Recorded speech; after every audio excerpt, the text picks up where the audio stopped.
mountain, there did dwell a lovely youth. I knowed him well. He scarce had mowed half round the field when an ugly serpent bit him on the heel. On Springfield Mountain. That's a pretty one, Mr. Shanks. They's all pretty, Mrs. Shanks. Songs is pretty 'cause they just flowers from a man's soul. Of course, so singing's a sign of what, Mr. Shanks? Of being hungry, Mrs. Shanks. Now, here I am, twice or, well, maybe 3 times your size. But it's always you that's singing for his dinner. I'm trying to catch up, my love, and it's hard to do.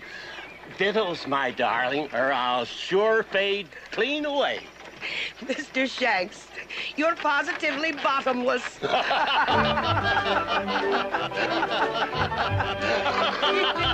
Good day to you, sir. Oh!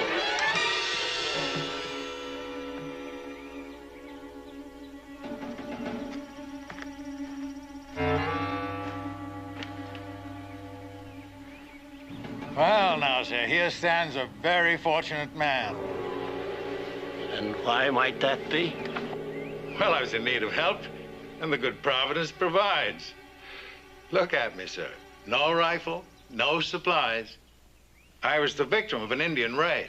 You see, I was heading south to visit an old friend, Daniel Boone. Did you hear that, Mr. Shanks? The very man we've been traveling for 4 weeks to meet. We're going to homestead, Mr. Blunt, madam. William Blunt. In Boonesboro, Mr. Blunt. Oh, you couldn't do better, madam. Still, my situation remains the same. I'm at the mercy of the Indians. In short, sir, I need a hand. You sure talk funny. Well, I'm afraid all Englishmen talk rather funny. Well, sir, may I have a lift? Well, I don't know about that. Why, Mr. Shanks, you're not going to let that fine gentleman stand in the middle of the road with all these heathen savages around. Put that rifle down. But, my love, in this here wilderness?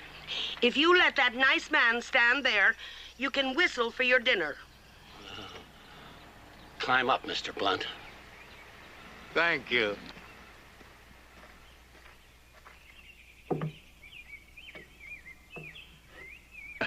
Your rifle makes me a little nervous, sir.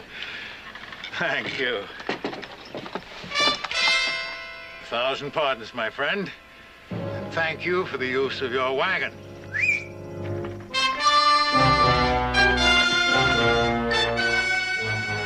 Now, if you and your charming lady will kindly step down.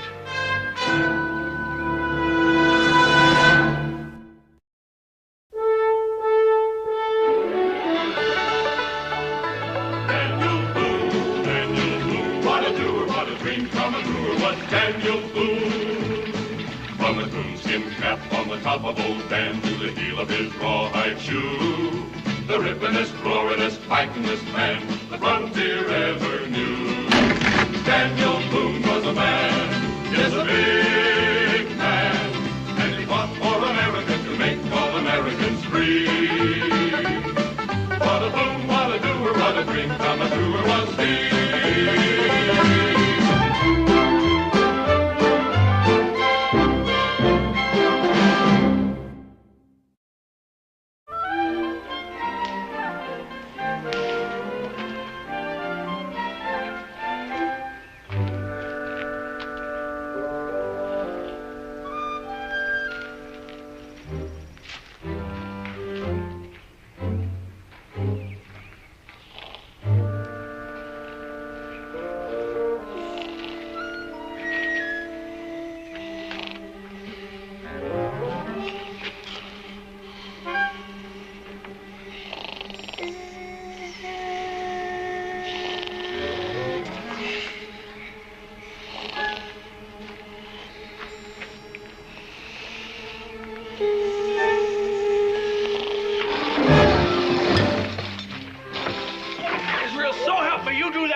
Up things. Jericho just fell, that's all, Pa. I was practically pushed. Daniel, you're raising a fiend here. That's what I think sometimes. I didn't do nothing. At least not much. I was feathered. I figured it was a fly buzzing around my nose, and I swatted at it, and the next thing I knew, I was crashed. Dan? I'm coming. You ready? Yeah. I'll be out in a minute. You got some chores to do? Why don't you do them?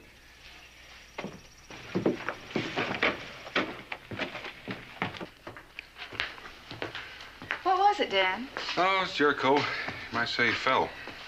Oh, I heard you talking to Israel. No, it's anybody's chores.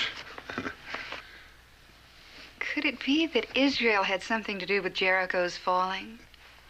No, it's nothing. How long have you been gone this time, Dan? No, we ought to be able to get enough beaver hides in a couple of weeks. Be right back. You won't be back for at least a month, and you know it. Beaver are prime this time of the year, Mrs. Boone. Pa! Pa!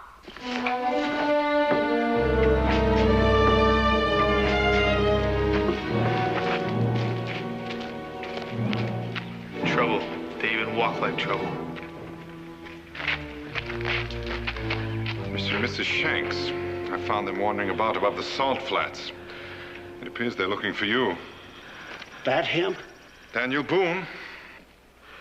It's a crime, that's what it is. Poor innocents stripped clean to the bone. Aye, kindness in our hearts, compassion for the wayfaring stranger. And what does the blackguard do? Rob us, takes our all and sends us afoot. What are you folks talking about? You're going to say that you don't know him, that he's no friend of yours, that he's as dark an acquaintance as you've never seen. And me, with my one good dress gone, and the fine pair of shoes I bought in Philadelphia, and the mirrors, and my pots, my household goods. Oh, the brazenness of it all. I ought to get me a limb, thick as my arm, and just pound you like a peg into the ground. Now, just a minute. Would you mind explaining? Robbery, that's what, ma'am. And he said he was an old friend of yours. What friend? Mr. William Blunt. Manners. Manners to cheat an angel with.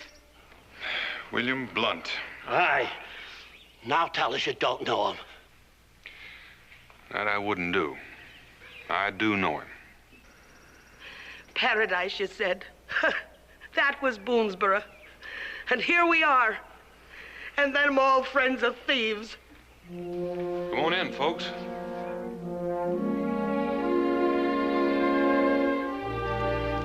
That's it. I'm poor again, mister. I'm poor. The food is just fine, Mrs. Boone, just fine. Well, anyway, we were riding down the trail, and there he was, standing just like a gentleman outside the tavern. Charming and pleasant as you please. Well, there ain't any more to tell. How many men did he have with him? Half a dozen.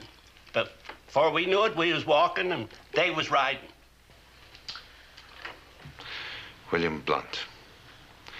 Daniel, if that Englishman gets a toehold on Kentucky soil, he'll have this territory standing on its head within a month. Is he that bad? Just who is this fella, Mr. Boone? Well, he's a gentleman, aren't you? What do you know? I told you, Mr. Shanks. 'Twas a gentleman that robbed us. What about what he told us about him and you? That we knew each other? Uh-huh. Well, that was true once. What do you mean, once? First time I ever saw William Blunt, I was coming across a trace, and he shot 3 Choctaws off my back. In those days, he had a title. He was known as Sir William Blunt. That man that got the Choctaws off me, that man was a friend indeed. Since then, he's become as bad as any Shawnee scalp hunter. A man who works for the highest bidder. A man whose only loyalty is to the biggest bag of gold. And a man for whom the Cherokee have had a fire burning for a long time. What's been done to bring this fella down to size? I mean, up till now. Well, Kentucky's a big place, Mr. Shanks. A lot of land to get lost in. especially if you're William Blunt. And that's just the way he wants it. Well, one thing is certain, Daniel. He has to be stopped. If he's going in for robbing poor settlers along the trail. Maybe he's going in for something else. I just come from Cincinnatus' store. He's expecting a shipment of rifles, 50 of them, brown Besses. Now, maybe that's the reason your Mr. Blunt's in the neighborhood. If he gets his hands on those... He's already got them.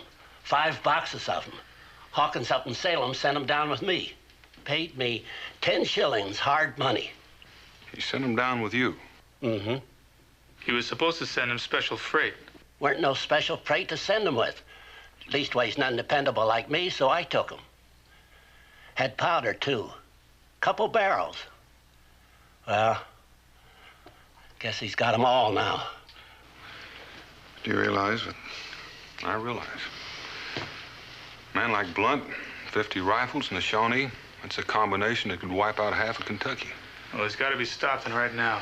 I'll round up every able-bodied man in the settlement and we'll get going. No. Halting Blunt's a job that's got to be done fast and quiet. Stopping him is my job. The Cherokee have a stake in this. I got nothing better to do. All right. Glad to have your company. Dan. Don't worry, Becky. We'll be back.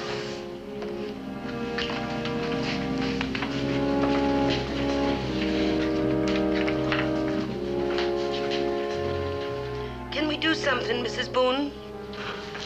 No, nothing. Thank you. You'll stay here, of course. There's plenty of room. What about our own cabin? If Dan doesn't get those rifles back, you won't be needing one. None of us will.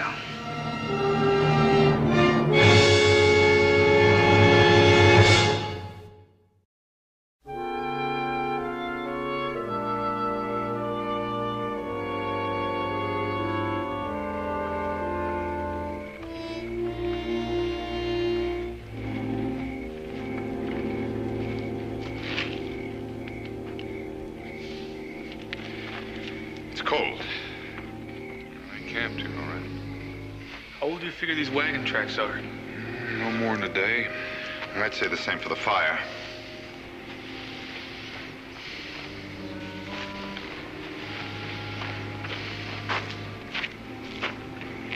These tracks head towards Boonesboro. If you go a little farther, you'll find that they double back north.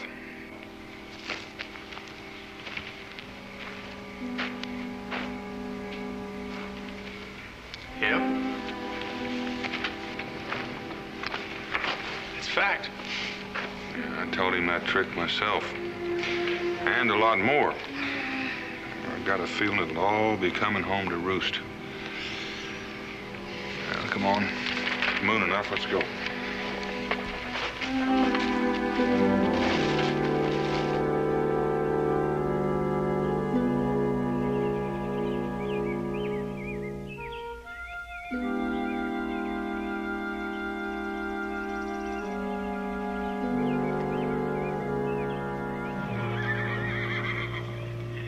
Horses. Shank's horses. And they're telling us their way.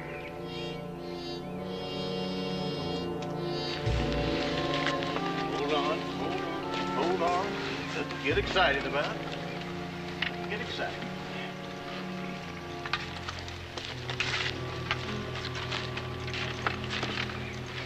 It's a treasure, my lad. That's what it is, an absolute treasure. Why, I've never even seen a woman as beautiful as this. Me, I'd settle for ham for breakfast. Oh, Scraps, you're an insensitive fellow. 50 rifles, man. Why, it's like owning a harem with each wife as lovely as the other. Them horses are getting hungry, too. I know. Well, then why don't we move on? I don't understand what you're doing. Now, Scraps, don't point. It's rude. Sit down, enjoy these rifles. And I don't understand why we're sitting here like ducks. Horse sense. Huh? It's horse sense. Here, play with one of these little rascals.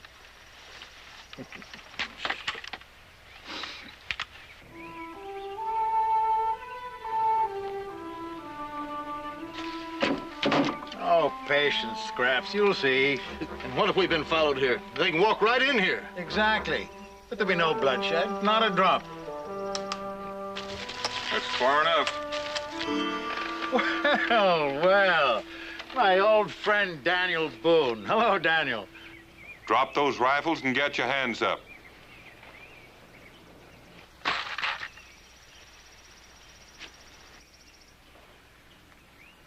Where are the others? Others? There are no others. There were 6 of you. Oh, a little disagreement. 3 deserted. I don't believe you. Get in the wagon. What for? On second thought, we'll all get in the wagon. If they're out there, we'll be there to greet them when they come back. The way you distrust me, Daniel. And to think that once we were friends, comrades. That was a long time ago. Oh, not so very long. Get in the wagon. Say, Daniel, do you remember that ridiculous bear hunt? You sure were something chasing that bear in your scarlet uniform and all that gold braid. Can't forget that. And your dad from laughing. All I see now is Shawnee feathers. And a brace of swamp rats. Well, I made a minor change of allegiance, that's all, Daniel. You wouldn't be trying to keep us out here in the open, would you? Oh, Daniel, there was a price on my head. I had a little disagreement with a fellow officer about a woman. And, unfortunately, I shot straighter and faster. Well, the fellow died, and of course, I was in a bit of trouble. But that sort of thing happens all the time, Daniel. Get in the wagon. Oh, now, Daniel, what did I do this time to make you so angry with me? All I did was borrow a wagon and make an overstuffed woman and a somewhat understuffed man do a bit of walking. Now, surely, Daniel. What about those rifles? What will the Shawnee give for them? Are you Cherokee, sir? If they don't move, let's shoot them. Aye, but your friends are bloodthirsty. Nobody's gonna get shot. Well, I'm relieved. We're gonna take you to Salem, William. After we get your friends. Jail? But I'm accustomed to freedom, Daniel. Prison would be quite a hardship. You haven't got much choice. Now, come on inside. Well, I suppose I'll have to defer to you.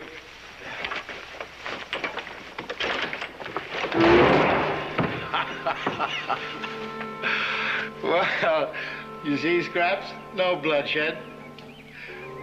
Well, it now appears, Daniel, that you have no choice. Well, will you gentlemen kindly drop your weapons?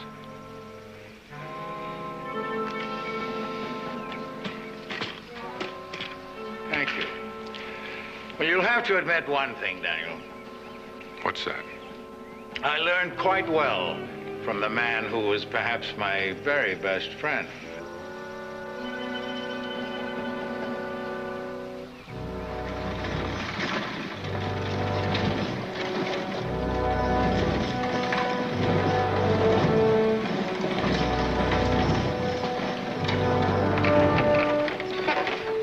Sure had more comfortable wagon rides than this one before. I don't understand it.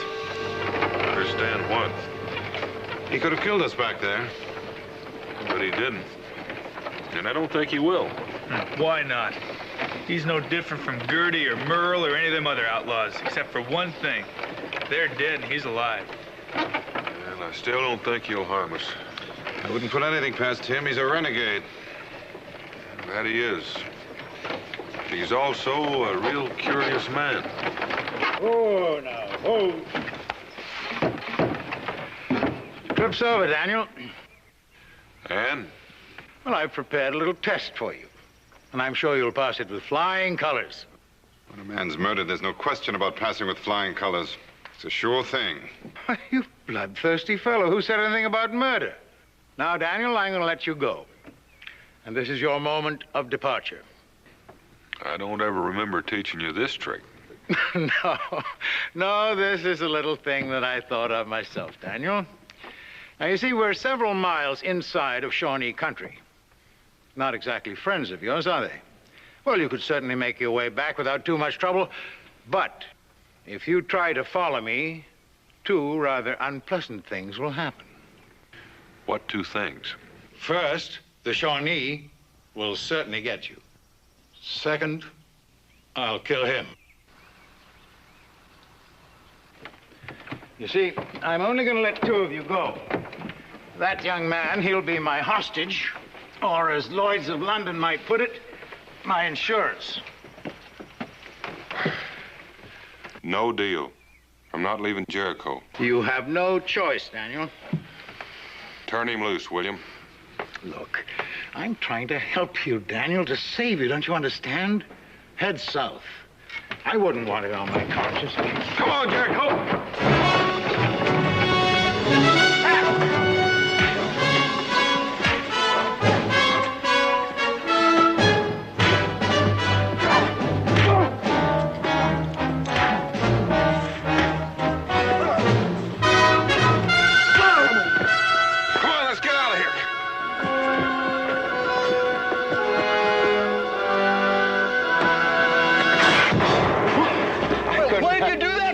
I couldn't help it, Scraps. I tripped.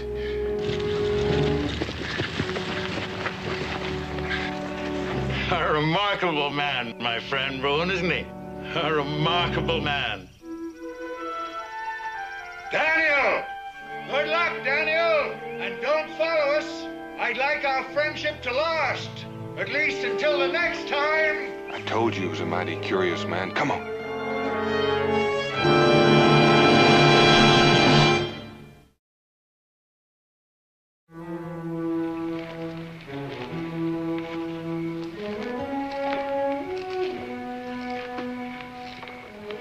More berries, Jericho? Thanks. I sure wish we had a fire. I know. Fire brings Shawnee. Like bees to honey. Daniel?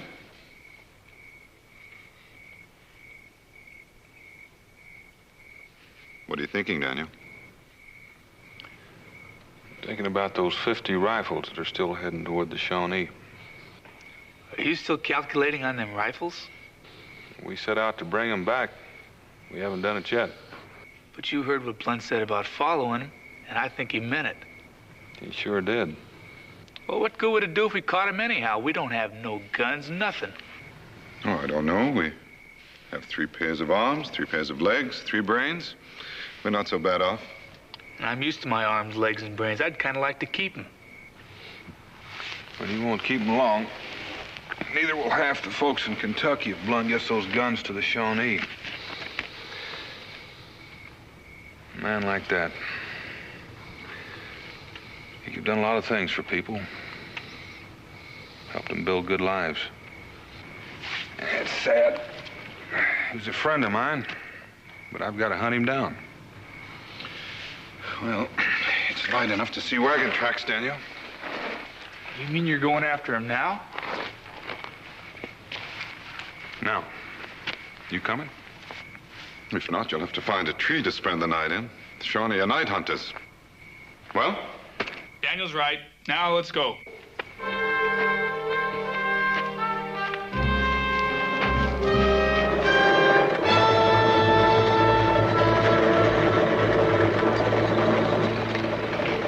Them horses, they're starting to blow hard. On, my lad. Keep on. We ought to give them a chance to catch the wind. I said keep on.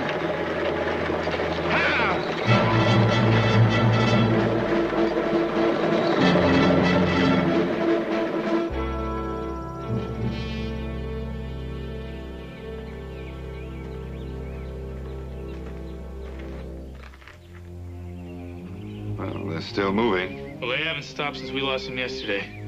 Do you suppose they're late for an appointment? One thing for sure. They're not going that fast because they're afraid of us. Could be an appointment with the Shawnee.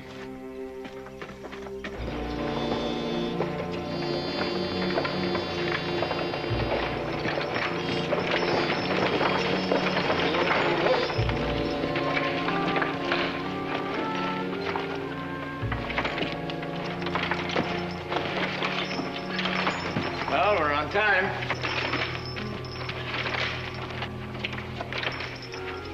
All right, boys. Let's unload. Come on, hurry it up.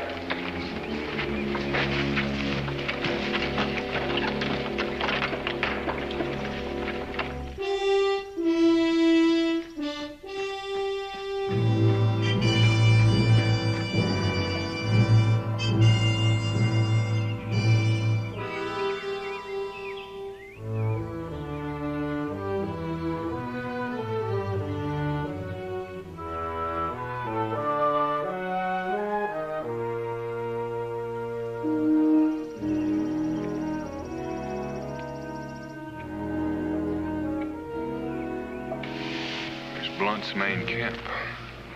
What are we gonna do now? Throw rocks at him? I figure we'll have to rush him. What? Before whoever they were hurrying to meet gets there. Surprise, that's the only chance we have.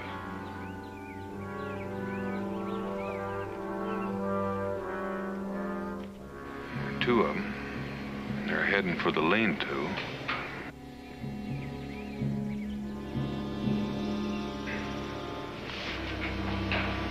Ready? Ready. Ready.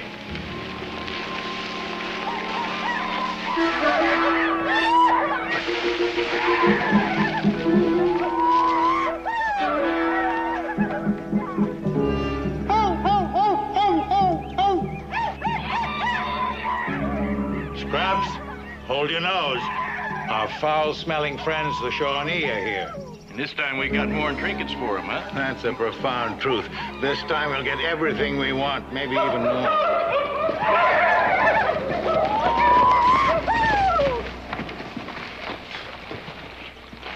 Why, Kashita, you beautiful, ugly old bear. It's a pleasure and delight to see you again. Horses. This time you bring wagon. We borrowed it, my friend. Manna from heaven. Something in wagon? A surprise. Something to please Shawnee? Please the Shawnee. Why, it'll make the Shawnee happy, joyous. It'll make the Shawnee even more powerful and strong. Whiskey. No. Scraps, show Kashita what we brought this time. Aye, aye, sir. Kashita, you will have to go back and bring your chief. This time, I will trade only with him. Always you trade with Kashita. Now, 50 rifles and barrels of powder. That's what I bring this time. Here. Take it, Kashita. Show it to your chief. And tonight, bring him here. Go. Now, wait. Be sure you bring him alone. I will not trade with many armed warriors around me. You understand? Kashita understand. Bring chief only. Guns much good. Kashita leave braves here. Guard with you. Your braves are welcome. Well, what do you know, Scraps? Neither of us trusts the other, you know. Well, gentlemen, be seated.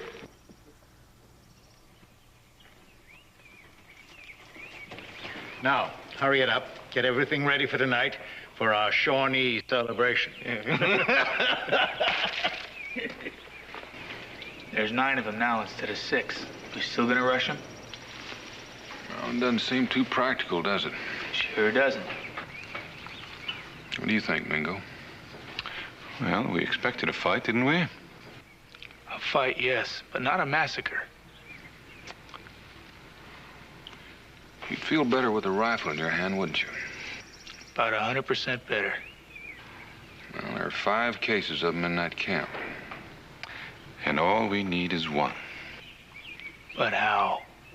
They've sort of tripled the odds, so rushing them is out. I should hope so. Well, we'll just wait till dark and try something then. Dark? A whole Shawnee nation will be here when it's dark. That's right, but they'll be celebrating. Be whiskey flowing.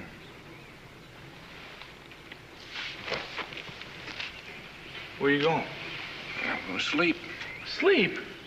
We can't do anything until dark. Man's got to keep his energies up.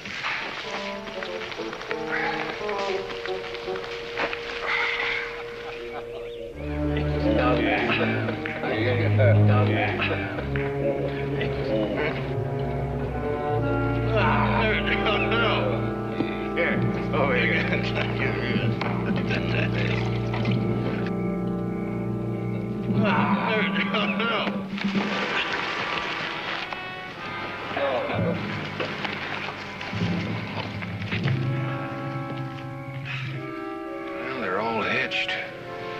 They must be near to trading. I count only 5 Shawnee.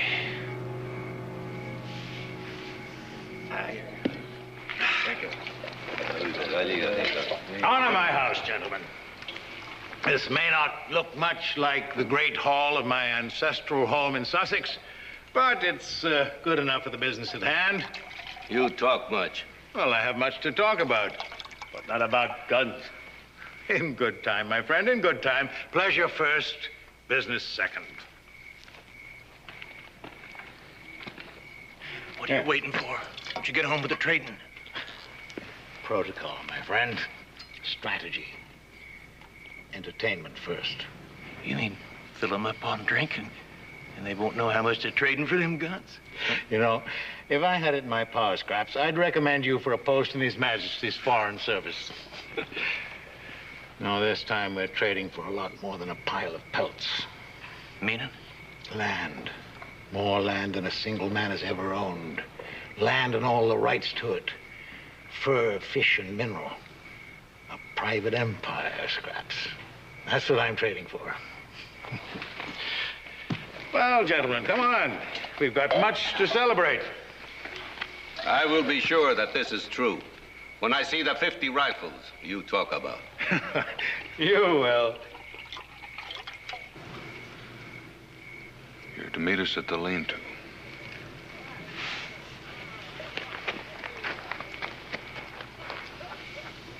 There's no sense in waiting any longer.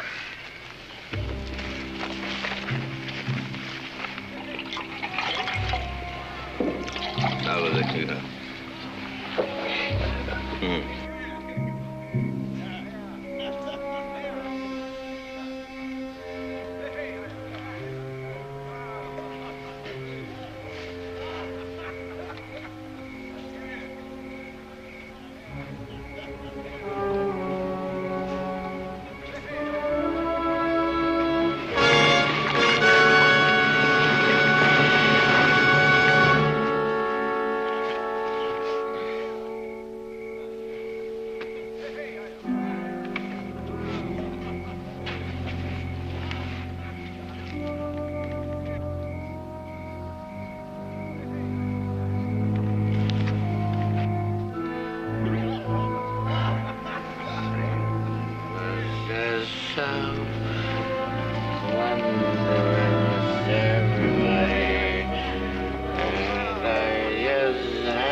Have you ever seen anything like this before? Rifles, powder, lead shot, bags of salt, calico. They certainly have been collecting things. It's enough for William Blunt to start an empire of his own.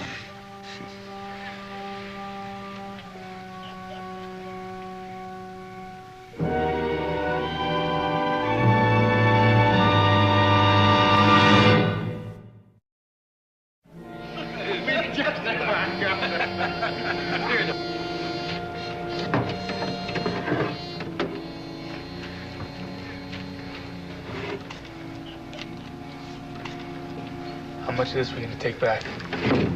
All the rifles, for sure.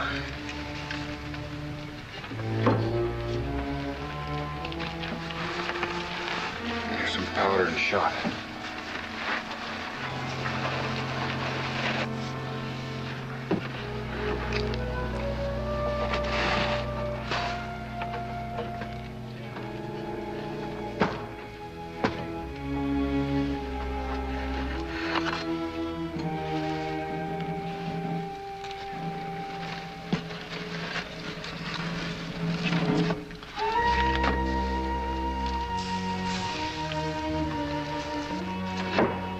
What's that for? In case anything goes wrong, nobody's gonna get anything.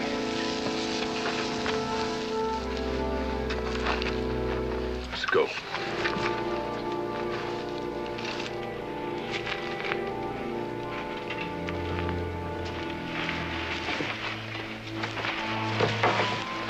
Jericho, tie him up.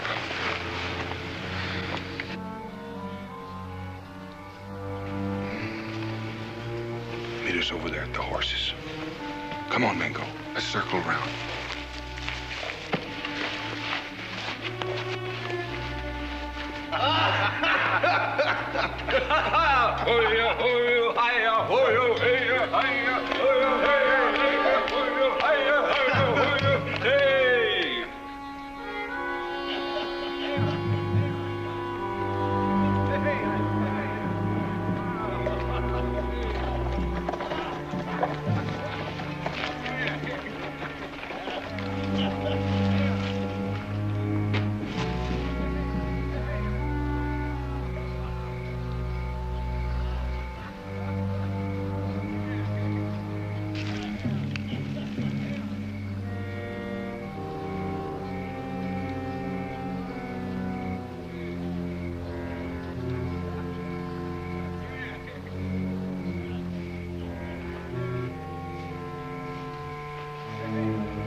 Tie him up too? No, it won't be necessary.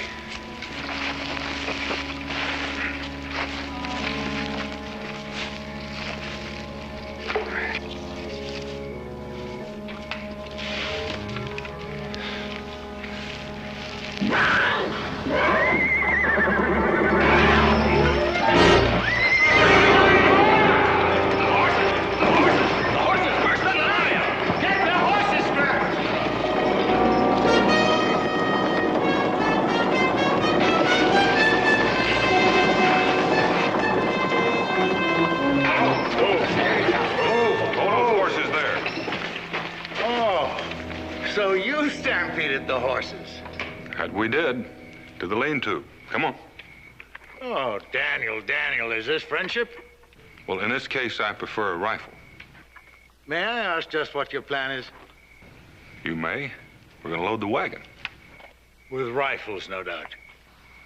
Nothing else. Oh, you rascal. Come on.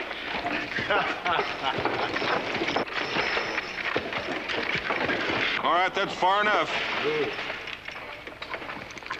My men and the Shawnee will be back soon, Daniel.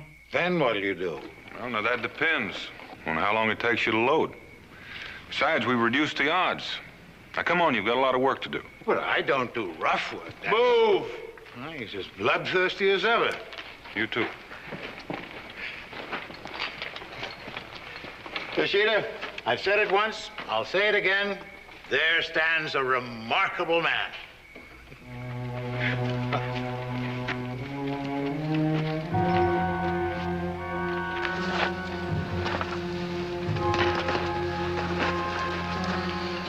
All right, start carrying it and make it fast. Oh, Daniel, if I only had a partner like you.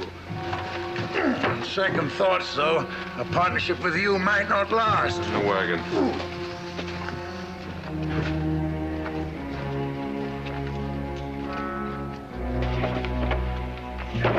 haven't got much time. I'm not gonna leave him any powder. Have a heart, Daniel. I'm exhausted. I'm a gentleman, and gentlemen don't have to carry I want all the things. powder I can get. Come on, come on.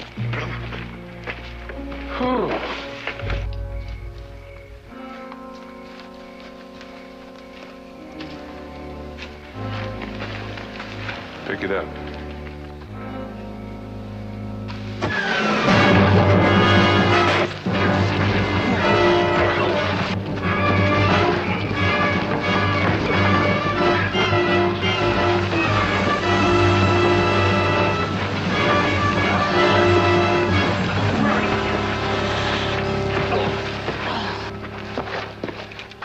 Daniel, are you all right? I'm all right, just a little singed. Your friend came close to blowing us all to Richmond.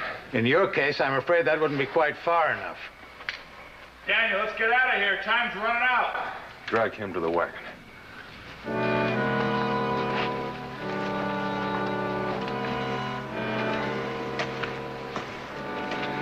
Coming? Not gonna leave him any powder. Get to the wagon and get it rolling. I'll be right with you. Come on!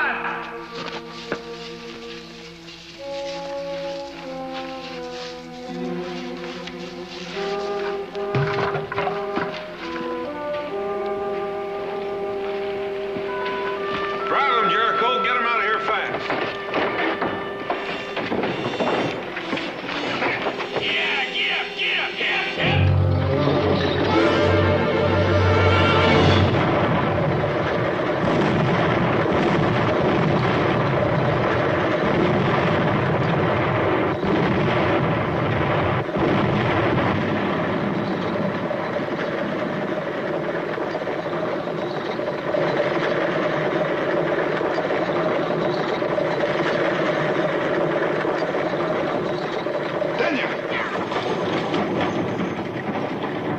Never mind.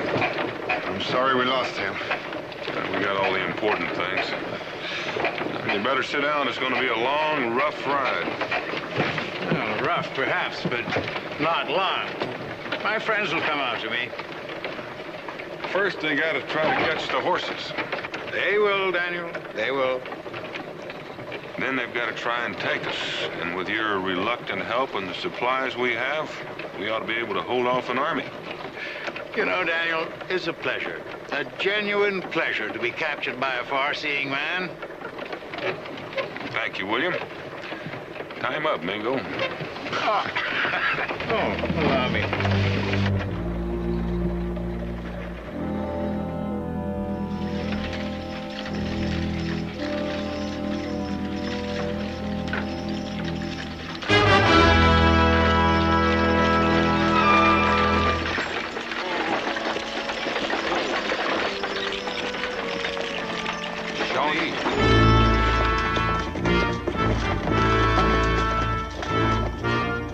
Break out those extra rifles.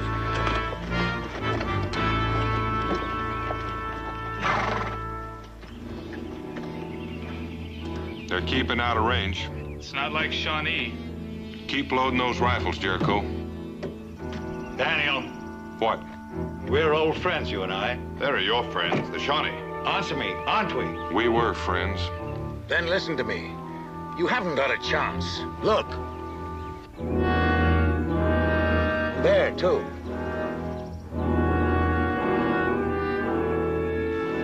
The chief must have called him out, Daniel. Now, those 5 men, they'll keep you here until the others can catch up. We can hold them all off for days, if we have to. I've no doubt you could, but I know these Shawnee. In retaliation, they'll leave you here and ride on to Boonesboro. You may live, but others will die in Boonesboro. You're concerned for the people of Boonesboro. Mingo, let him talk. You know something? I only wish you respected me as much as I respect you. In spite of everything, I still consider you my friend. Get on with what you were saying about Boonesboro. All right. Release me, Daniel. You'll never get me to a prison anyway. You know I'd make you kill me before I'd let you put me behind bars. You believe that, don't you?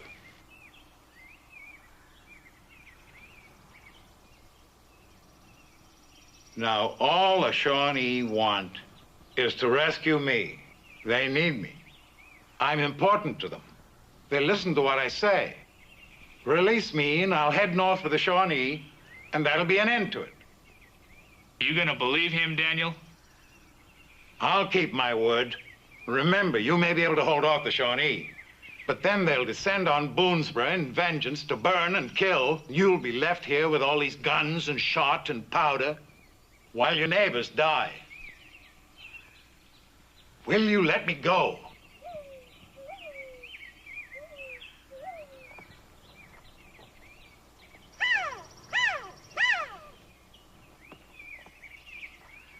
There isn't much time now. Let me go. You used to be a decent man, Blunt. Well, in some ways, I still am, Daniel. Maybe. I don't want to see anybody get killed in Boonesborough. Untime. You just made yourself a bargain. You're not gonna trust him, are you, Daniel? You gotta trust another man once in a while, Jericho. You still aren't sure, are you, Daniel? I'm sure. It's a strange way, isn't it, to be friends?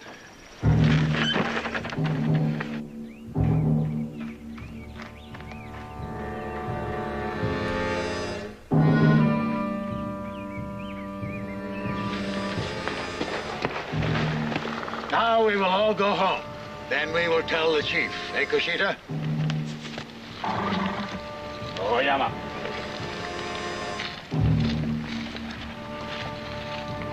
Well, it looks like we're gonna make it. Yeah, if we can trust him. Until the next time, Daniel Boone, farewell! Farewell to you!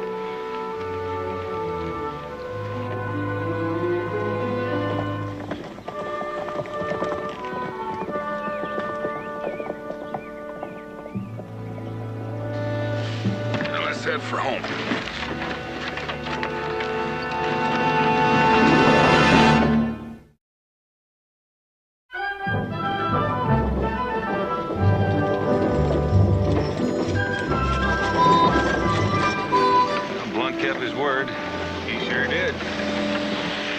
Riding on a picnic.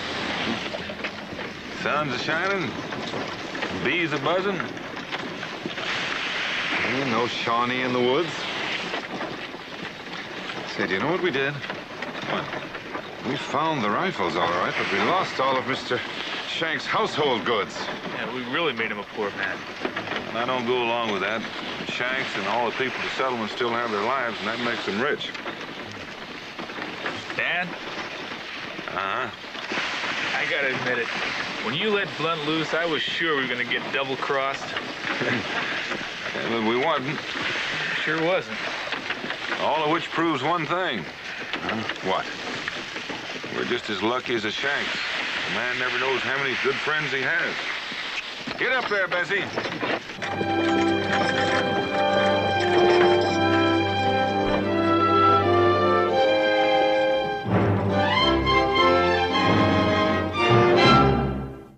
Daniel Boone was a man, yes, a big.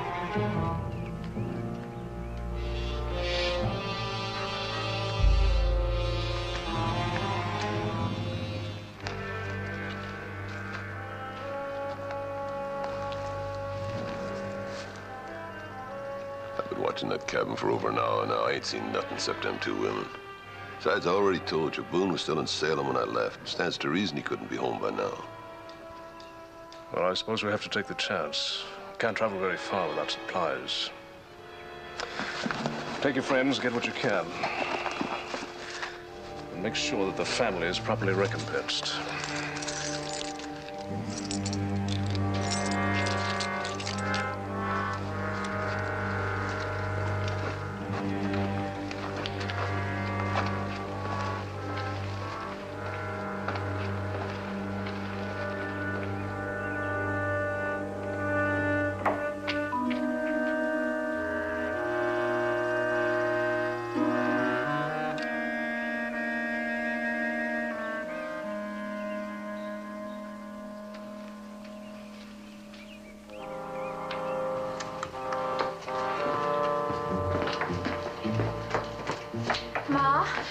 Jim? There's 4 men. They're coming toward the house. What's so alarming about that? Well, it's the way they look. Oh, darling, I'm sure there's nothing to be frightened about.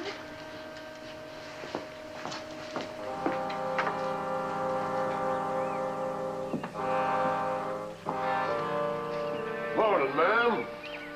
Good morning. Lovely morning. What do you want?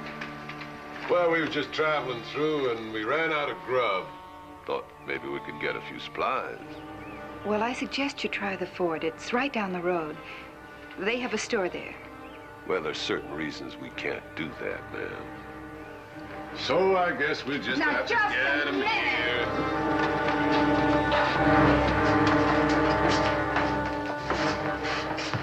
Get out there in the kitchen, see what grub you can rustle up. Look around, see if there's anything we can sell.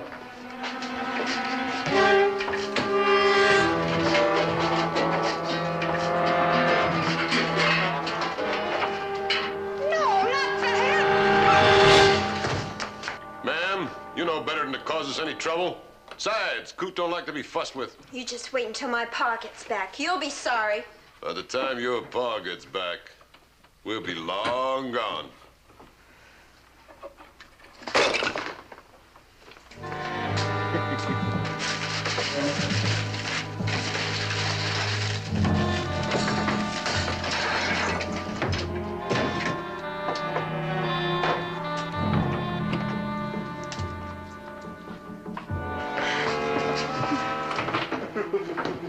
Hey, Coop! Yeah, come on. Give me that. Give me it. All right, keep it. I got this anyway. Hey, for that grub!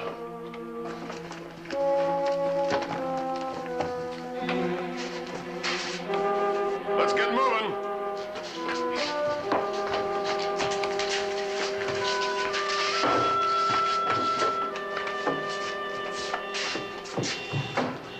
Lovely morning, man.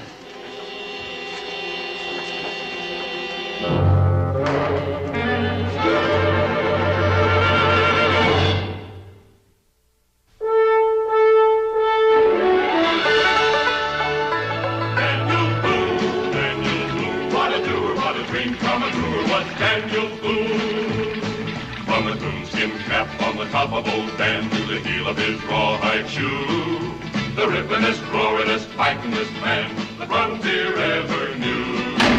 Daniel Boone was a man, yes, a big man, and he fought for America to make all Americans free. What a boom, what a doer, what a dream come truer was he.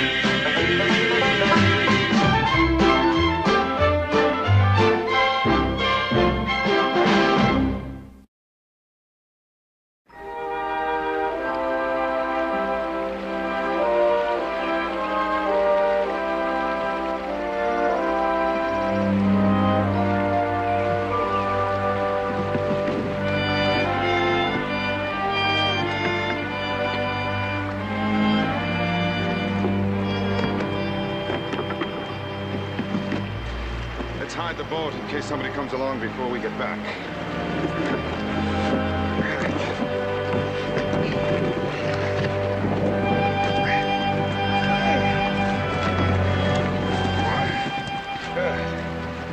Now, let's cover the canoe with brush.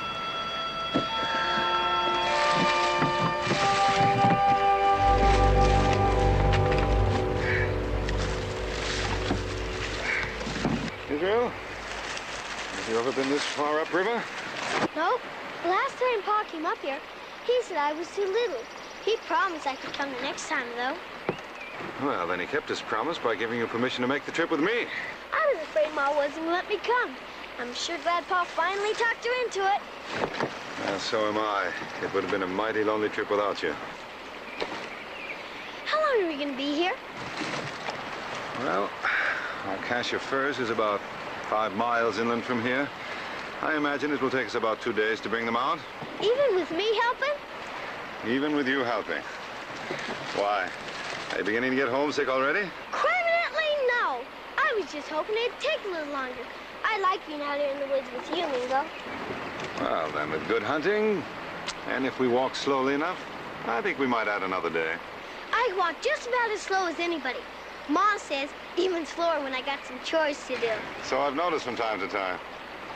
Well, we'd better get this canoe covered up if we're going to reach our campsite by tonight.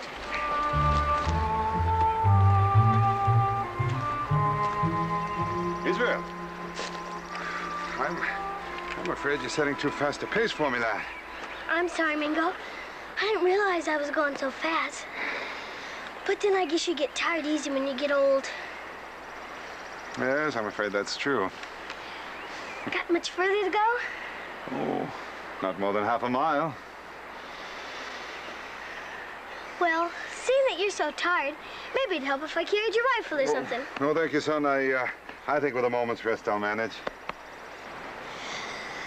I guess a man's got to travel a lot to know how big this country is. That's true. It's much larger than most people realize. Sun's getting pretty low. If you're rested up, we best be getting on, so we can make camp before dark. Well, I believe I can manage now. Come on.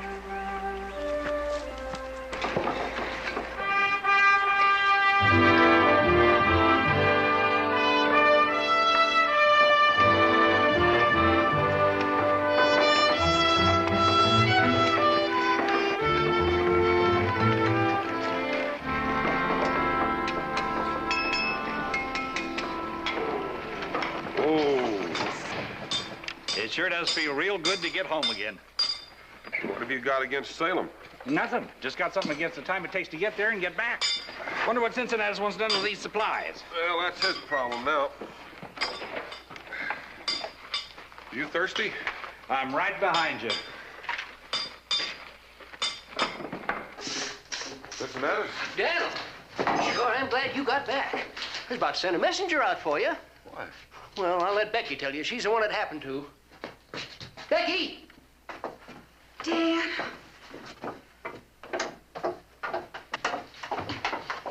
Oh, Dad, I'm so glad you're home. What happened there? What was those 4 men? It was the most terrifying experience. Now, hold on just a minute. Just sit down here, Becky, and tell me all about it. Well, it was yesterday afternoon. These men came to the door asking for food. When we refused, they forced their way in. They wrecked our cabin and stole everything we own. Well, everything they thought had any value. Did they harm you, Becky? No, not really. Mama? No. But they were so dreadful.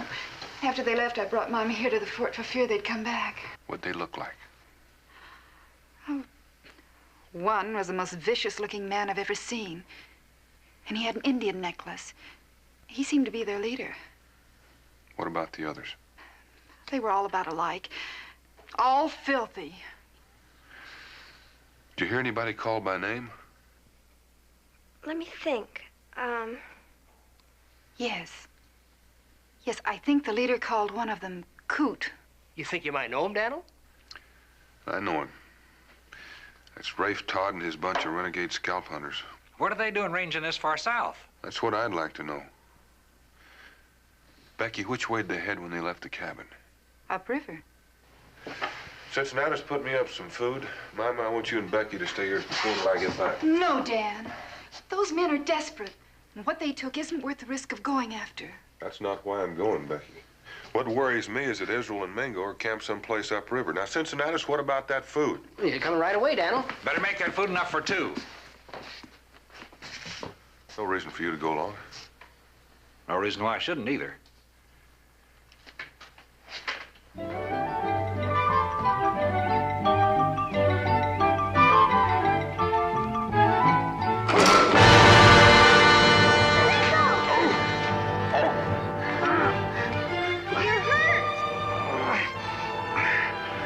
A trap. Some old set that was covered with grass. I guess your father and I were not the only ones who trapped through here after all. You just lie still. I'll be loose quicker than anything. I'm afraid not, Israel. You can't spring this sort of trap without a set of clamps. That's one thing we didn't bring with us. What are you gonna do? Israel, did you notice the spring we passed back there? Be a good boy, Israel. Get me some water. And see if you can find some moss. Sure you'll be all right till I get back? I'll be all right. Now, be a good boy. Do as I tell you.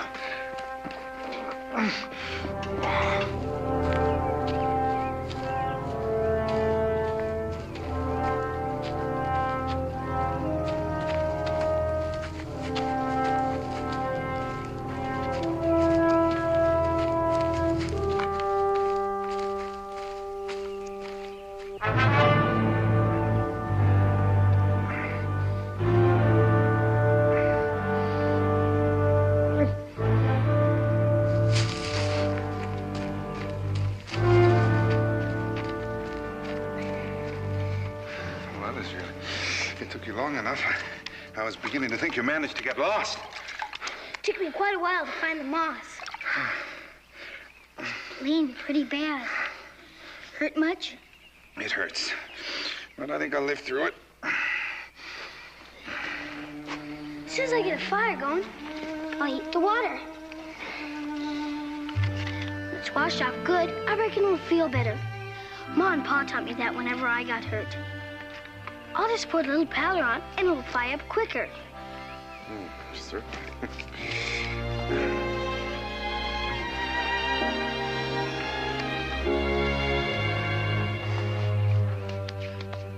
And if you'll give me your flint and steel.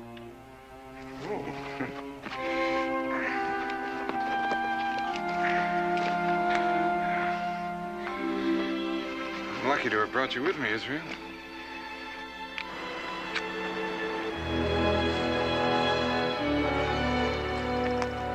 Running out of daylight mighty fast. And we'll have to travel in the dark.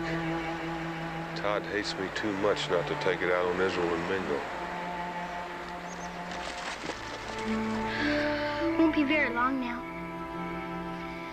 Then we can get that leg cleaned and bandaged. Maybe it'll feel better. Israel, come here. I want to talk to you. Now listen carefully. Do you think you can get that canoe into the water all by yourself? I don't know. Why? I just don't think you'll be able to get back to Boonesboro over land. You mean you want me to go home and leave you here? It's our only chance. I just can't do it, Mingo. Not just up and go with you here all alone and hurt. You have to go, Israel. It's the only way. No, it ain't. Pa knows where we are. If we don't get home, he'll come a looking for us. Then we better start to tend that lake.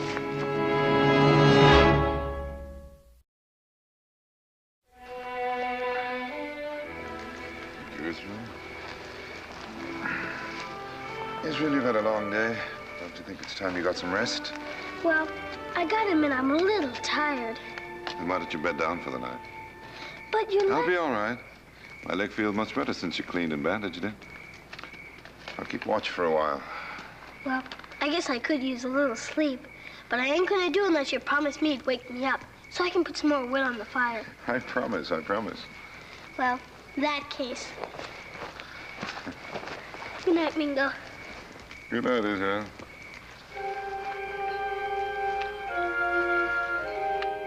Israel, Yes? I'm proud of you.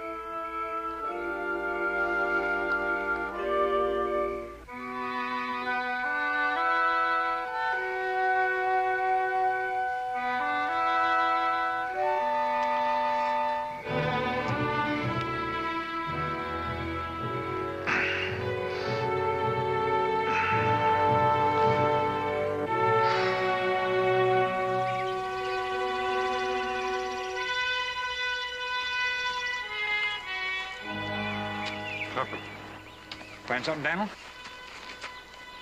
I made short camp here last night. At least long enough to eat. Ashes are cold. Stones are still warm.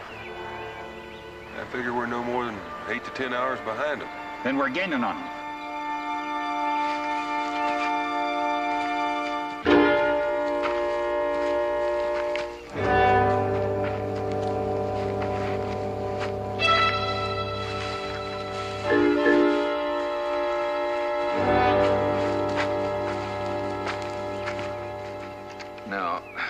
reloaded the rifle, Israel. It has a lighter charge, so the recoil won't be as violent. You mean I can't take your powder horn and shot pouch so I can reload in case I miss? That's exactly what I mean. You have one shot only. Now, we need fresh meat, and any kind will do. But if you miss, you come directly back to camp. You don't trust me very much, do you? Why, Israel, I trust you implicitly, or I wouldn't allow you to go at all. But I can't trust you to reload that rifle. There's no need to worry. I guarantee there'll be fresh meat in the pot come sundown. Good hunting, Israel.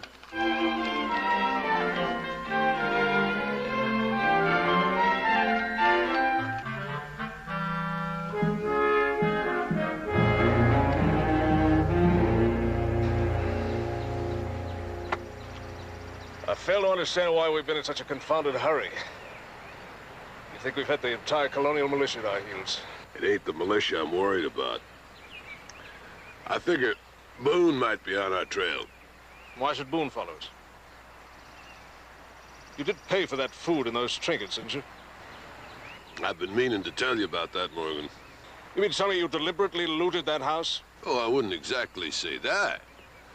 You see, this woman was downright unreasonable. She held a gun on me. She said if I wanted supplies, I'd better go to the fort and buy them. But considering I couldn't do that, we just went in and took them. Including the jewelry that your outlaw friends are wearing. Oh, I tried to stop them. I'd done my utmost, but you know how it is. A fella sees some fancy doodads he figures he can trade. Just naturally gonna take them. I did all I could to stop them. You fool. Don't you go calling me no names now. After all, I know the way to Fort Detroit, and you don't. I start taking a dislike to you. All I gotta do is walk away. Did you harm those women? Well, you know I wouldn't do that, Morgan. I'm not sure there's anything you wouldn't do. Now, what's done is done, can't be helped. Come on, we'd best be moving on.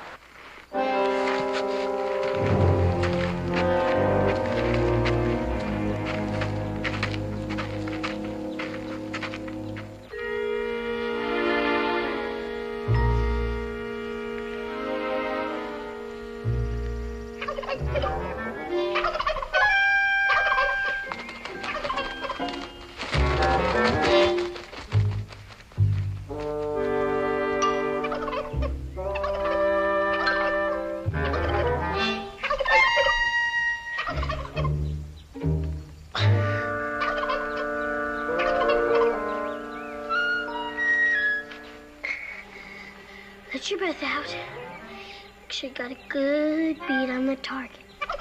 And squeeze the trigger. Don't yank it.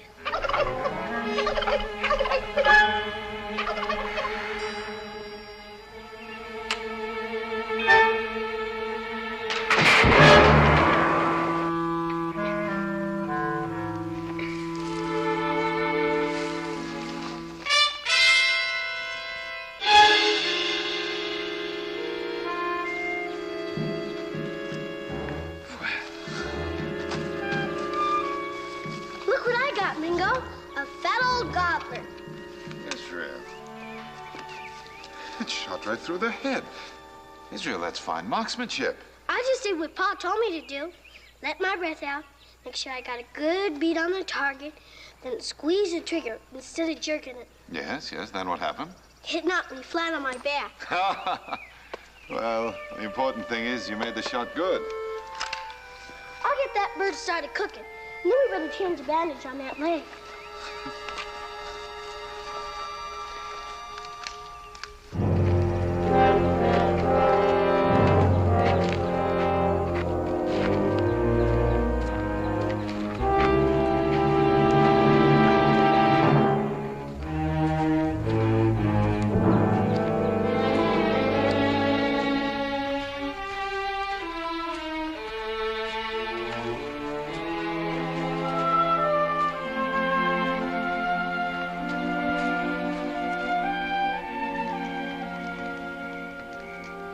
getting real close to done.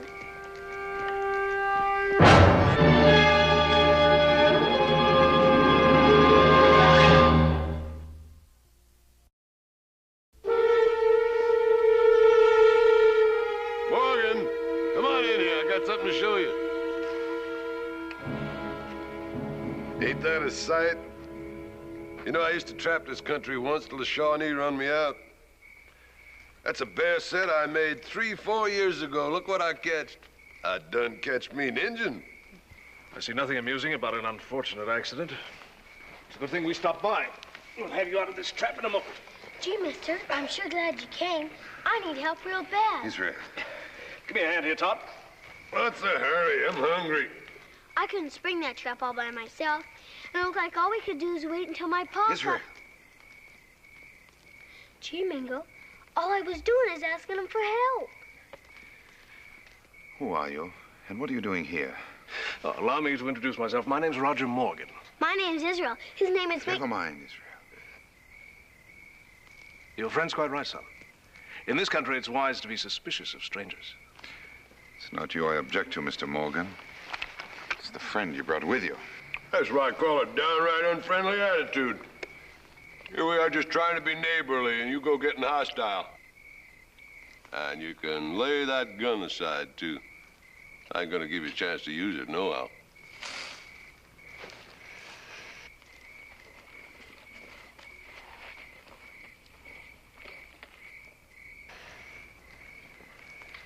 You've never given anyone a chance, Todd. You know my name. Now, I'll be dogged your bones, Injun. I'm the one who helped him drive you out of Kentucky, if that's what you mean. You're a friend of Daniel Boone's? I like to think so. Oh, they're thicker than thieves. Well, that's apt to pose us quite a problem. Where'd you get my mom's locket? And that's her ring, too! You say that's your ma's jewelry, boy? Then you must be Boone's little boy.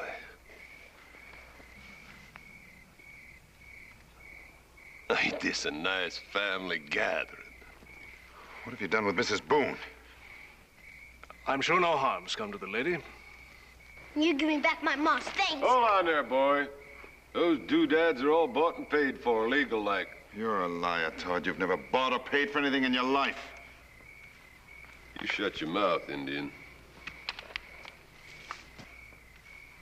I already owe you something. I ain't yet made up my mind how to pay you. Oh, we've traveled long and fast today without taking time to cook a proper meal. I'm sure you won't mind if we share in your repast. Be our guests. Eat.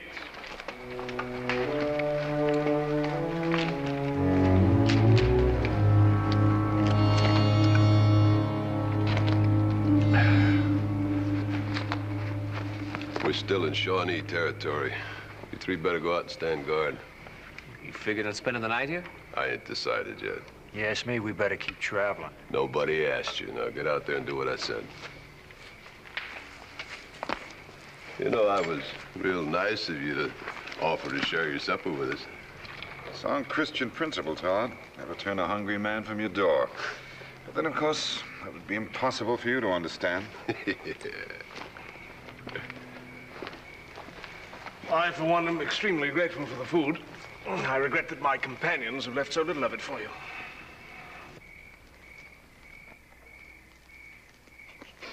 Thank you very much. Aren't you going to help us? Mingo's hurting awful bad.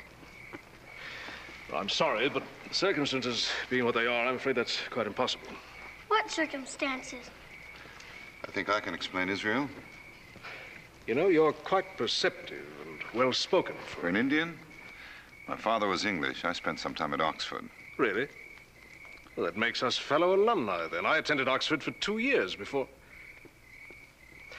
But, you were about to explain my circumstances, weren't you? It's really quite simple.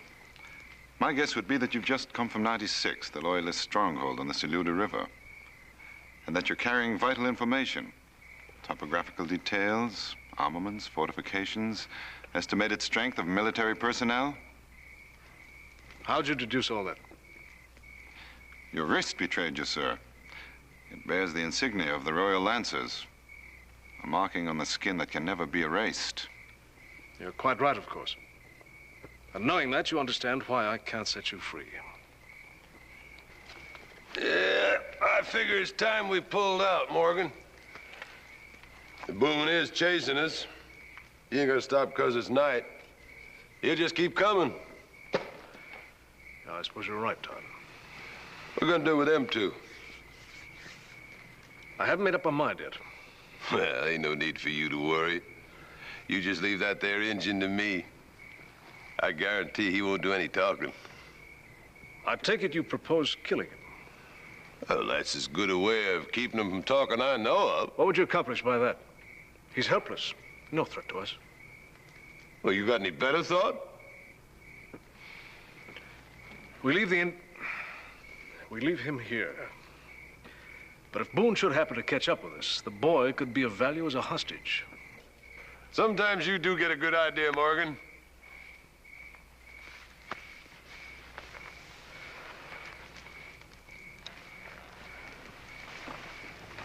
Son. Now, you understand why I have to do this, don't you? Not real good. But I ain't afraid to go with you, because if my pa's trailing you, you're all gonna be real sorry. You talk too much, boy. Mr. Morgan, I've known this Todd for some time. He's a renegade, a scalp hunter, and the others are no better. I told you shut your mouth before, Injun. That'll do, Todd. I don't condone cold-blooded murder. I apologize for my companions. I needed a guide and an escort. These men had those qualifications, and I just didn't have any time to look any further. Well, then let me give you some advice, Mr. Morgan. Be careful when you turn your back on them, or you might never complete your mission. And why are you giving me this warning? Because I want to ask a favor of you. I have a canoe hidden near the river. Israel knows where it is. Put him in it and send him downstream. At least give the boy some kind of a chance. Don't let him sweet talk you, Morgan. That boy is our insurance for a safe trip to where we want to go. Coat! I'm afraid you're right. Now, we take the boy to Fort Detroit. He'll be released there and arrangements made for his safe return. That's the way I like to hear a man talk, Morgan.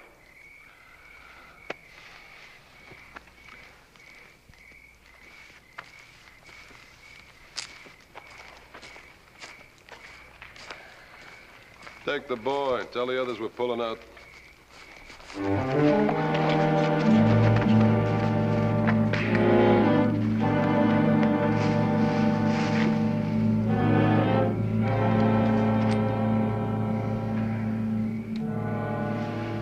Apparently your military training no longer means anything to you.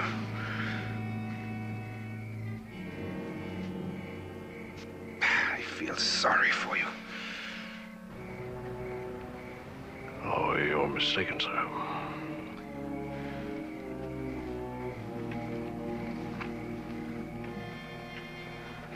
I was trained as an officer. And that entails both the giving of orders and the obedience of orders. And much as I regret the degradation of this assignment, it has been given to me, and I will obey it to the letter. I'm truly sorry. I'll be along.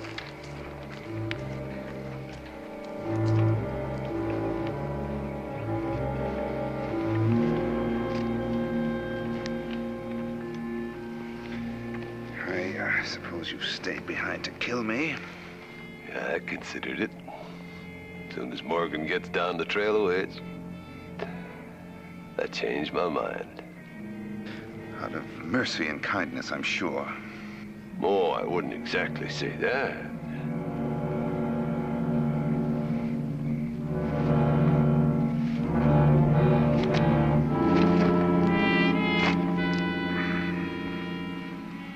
That's getting real infected, ain't it?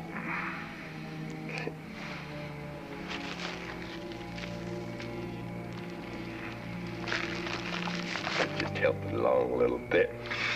I doubt that. You know the way I figured? If you don't die, at least you're gonna lose a leg. Wouldn't that be an awful thing to happen to a half-breed engine? Are you through?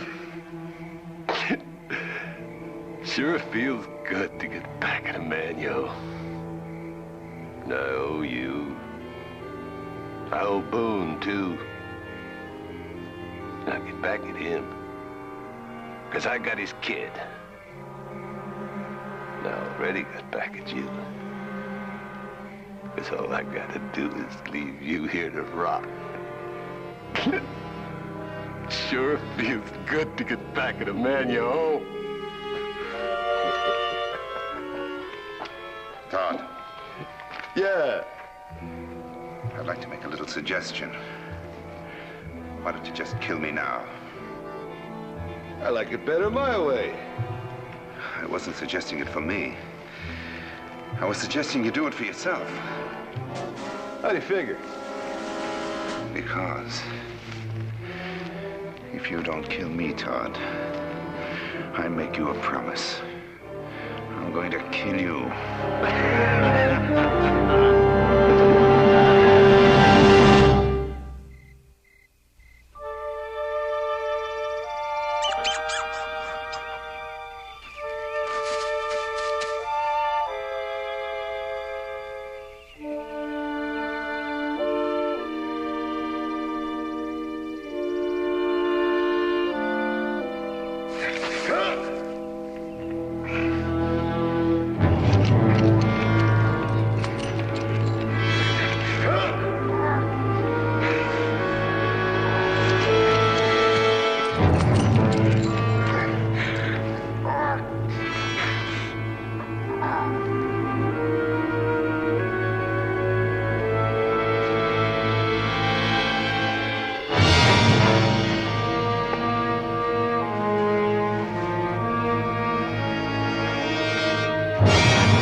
Yourself, son? No, I ain't hurt. Now, what's going on here? Boy fell. He can't keep up this pace, Todd. But your idea to bring him, Morgan. I reckon it's up to you to see he doesn't slow us down. We gotta be traveling, and traveling fast. Yes, me, we never should have brung him. Just tied him up and throwed him in the river. Nobody asked you. Now, you listen to me, boy. I know what you're up to. You're figuring on slowing us down, giving your pa a chance to catch up. Well, I don't like that. And they don't like it either. You slow us down just once more, I'll turn you over to them. They'll make you wish you'd stayed on your feet. Don't you threaten the boy, Todd. I'll do more than threaten him. You'll not lay a hand on him, nor will any of your men. Now, I gave my word that no harm would come to this boy, and I intend to keep it. You tell your friends that, and make sure they understand. Now, look here, Morgan. There's something you better understand. This ain't no parade ground, and them boys ain't soldiers. They ain't used to taking orders, so don't start giving any. Don't you threaten me, Todd. I'm not threatening you, I'm telling you the truth. Now, you make sure that boy keeps up.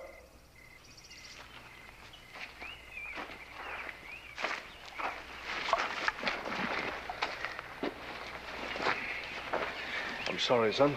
That's all right, Miss Morgan. You've done all you could. Now, look, we'll make camp in an hour or so. You do your best to keep pace, and I'll help you all I can. And I know what you're thinking. But it's a false hope, boy. Now, you put it aside. You don't know my pa. He'll come after me. You wait and see. But come on, before they come back looking for us.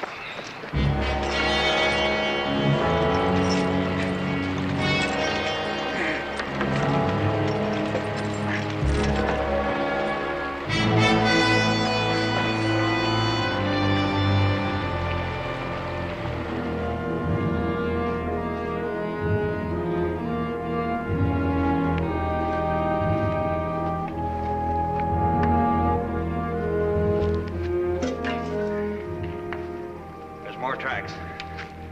I hate to say this, Daniel, but Israel's with them. What do you make of that? Mingo's hurt. That explains the other tracks I found, like somebody dragging something. He is. He's dragging a trap. Come on.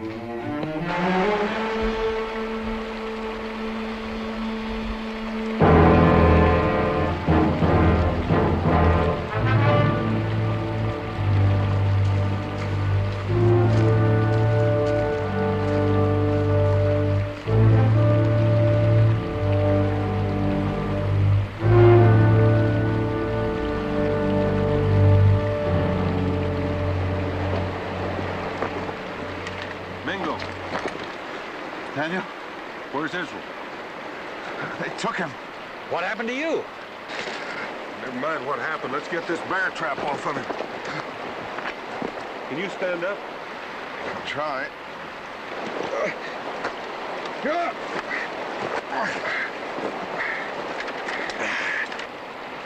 You can't hold these jaws open too long. When we get it open, pull your leg free. When I count to 3. Start counting. 1, 2, 3.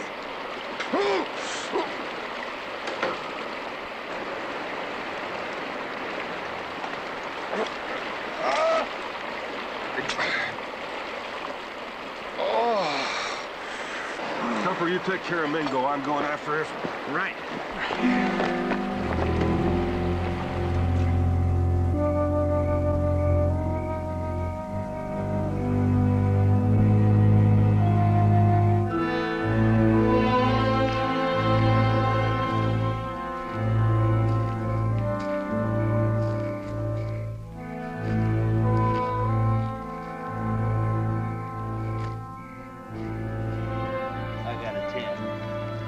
Thinking 4.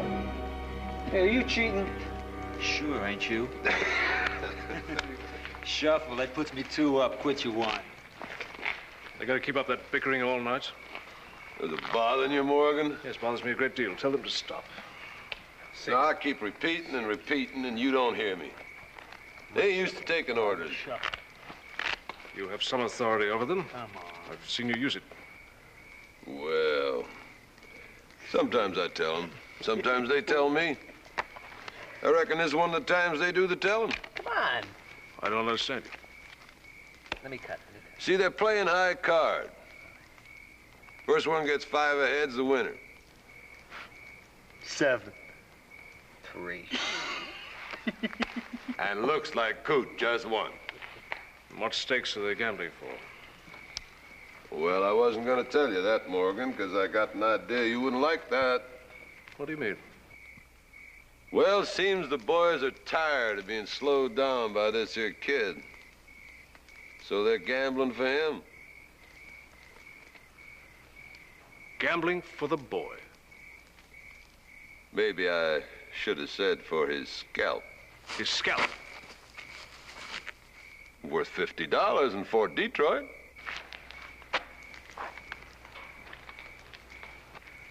This boy is in my custody.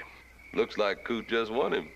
I intend to see to it that he's delivered safely to Fort Detroit. Well, I won him fair and square. You can ask Luke. No one is going to touch this boy.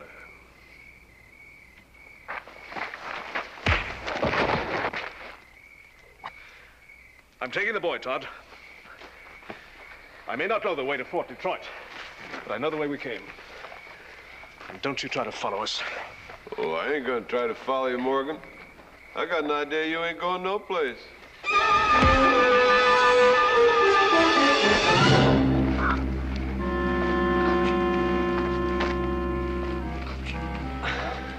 Looks like you've got 2 scalps instead of 1.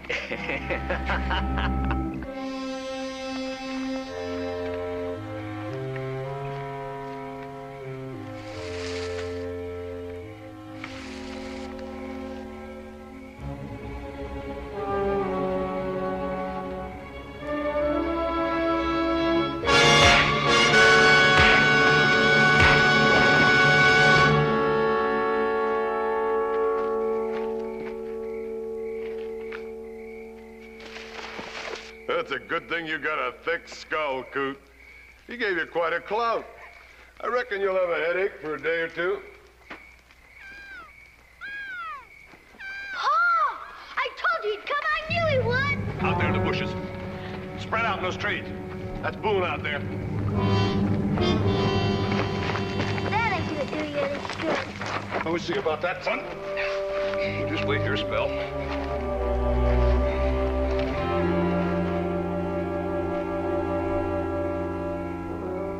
Shouldn't take too long. Your pa's real good in the dark, but ain't one bit better than Cooter Lucas.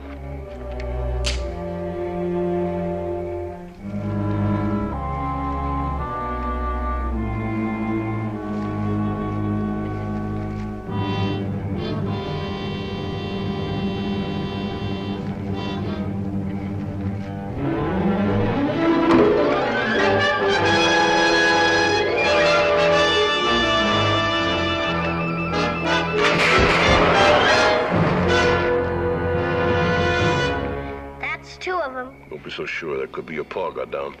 You don't think I know the sound of my own pa's rifle? That wasn't one of them British muskets you've been carrying. Pretty smart, ain't you, boy? Smart enough to know a Kentucky rifle when I hear one.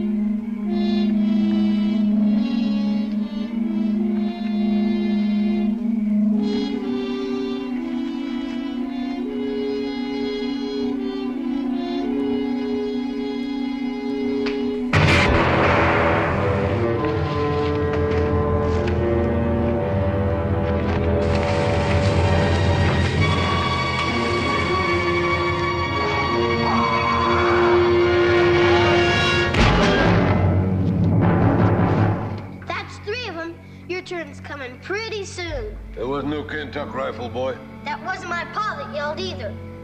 A man yelping when he's hurt sounds pretty much like any other man. At least I got you. Not anymore, you ain't. Now just put that rifle down. Oh, boy. Suppose that ain't your pa after all. It's my pa, all right. Now put it down. That's the way you want it, boy. Satisfied? Now give me that pistol, boy, before you hurt yourself. Stay away from me. Boy, you don't want to shoot me. I'm telling you, stay away. You're a little young to start killing people. You may not want to, but I'm sure going to if you don't stop.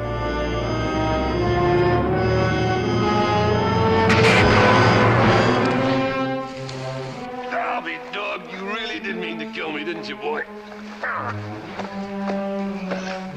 Boone! You want this boy to stay alive? You better get out in the open. You hear me, Boone? I ain't waiting much longer. Don't do it, Pa! Don't do it! Maybe you was right. Maybe one of them got him. Are you trying to trick me, boy? He's still out there someplace watching. Boone! I'm running out of patience. Okay, have it your way then. You see this knife? I'm gonna count to 3. 1, 2. I ain't going much higher. All right, Todd, you win.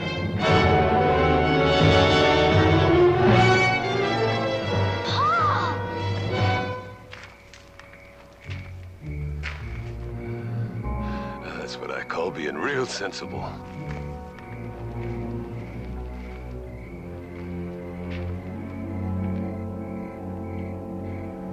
Let the boy go. Not till you throw that gun away and fire.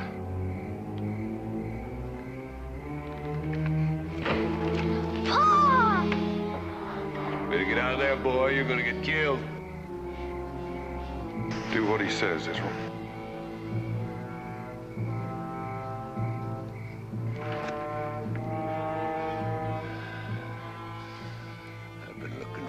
to this for a long time, Boone. It's gonna be a real pleasure.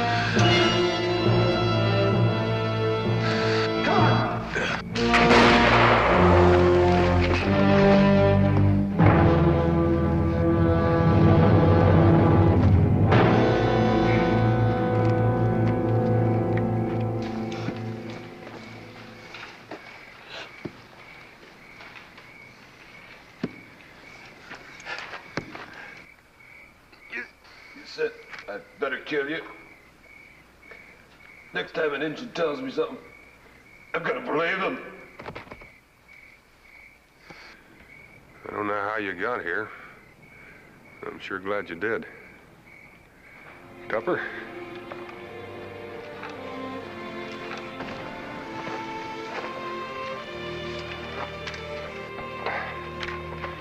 Israel, let's go home.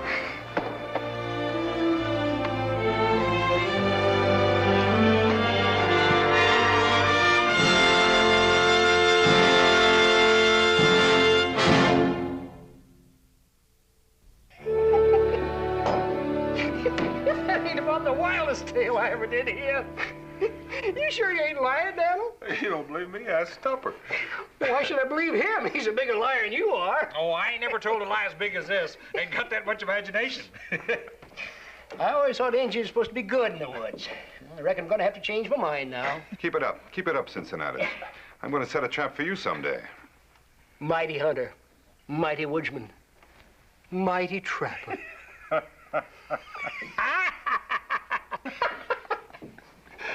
Well, I reckon that was his trouble. He trapped everything else in the woods. There was nothing left to trap. So he had to set a trap for himself. As for you, Daniel, don't you worry. There's plenty of traps for everybody. Yeah, you reckon you can get as far as the cabin on that leg? Well, I'm willing to try. Well, you better get up on your feet because Becky's got supper ready. Oh, I think I can make it. Let's get Go to it, Mingo.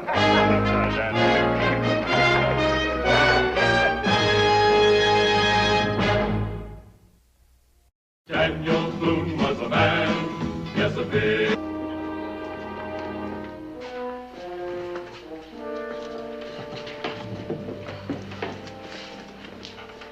He ought to be here by now. We should have sent for him sooner. It couldn't be sooner. And of all people, Daniel Boone. Mr. Boone! Hey, Mr. Boone! What's the trouble? Sam Thurston wants to see you before you leave. He's waiting at the Black Lantern. Oh? He's had all day to see me. What's happened? Don't know that. Just know he said it was mighty important. We're mighty anxious to be on our way. You go on with the pack horses. I'll catch up with you later. It had to be Boone. He was the only one you traded with today. Besides, he's not very well known around this part of the country. But if he's already gone, what then? What will I do, Lacey? Sam, please stop worrying. I told you I would help you. Isn't that Boone that just walked in? Yes. You know what to do. Good evening, gentlemen. Sam, good evening. Called me just in time, Sam. You look worried. Something wrong? Well, as a matter of fact, there is. I was going over the books at closing time, and I found that I'd made a mistake when I paid you for your furs and buckskins. A mistake? 19-pound mistake. Well, that's a sizable error. Now, look, Boone, it's my fault, not yours. But if you don't mind walking down to my place of business, I'll show you. Let's go then. If you're right, I reckon I'll have to make it up to you. No, thanks, Boone.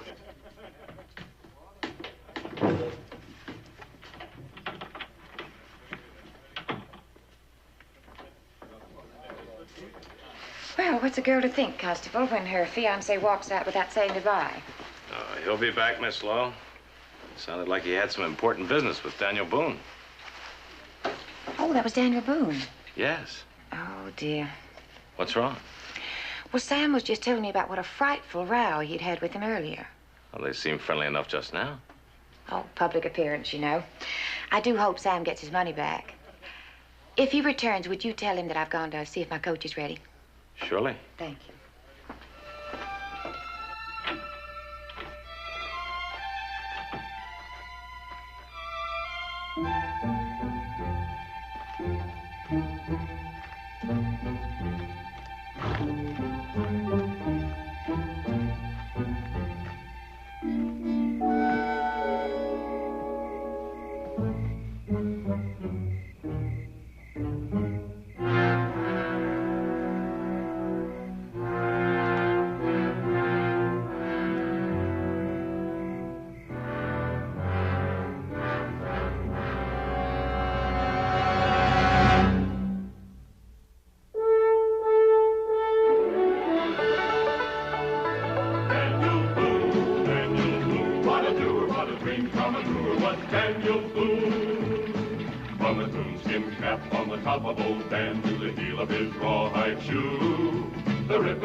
Here's the record, Boone. Sit down and look it over.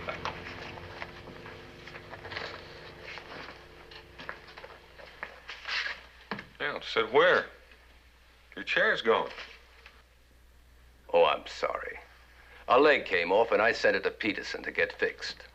But if you'll just make sure that this is correct, the number of hides and furs, the price of each, and the total over here. Well, I'm not much of a bookkeeper. It's not very complicated. No. No, it isn't, but the way I make it out, you're the one who owes me 19 pounds. Oh, good. You agree, then. But you said back at the tavern. I said I'd made a mistake. I didn't say in whose favor it was. What happened was this. After I bought your furs this morning, I had a visit from the company's London overseer. Now, competition is getting fierce in Europe, and he gave me authorization to pay higher prices to get the best. So, this is yours. But you already bought my pelts. Well, the authorization was effective as of today, all day. And if I don't get my accounts in order, I lose my post. So take it and be on your way before your friend Mingo comes back looking for you.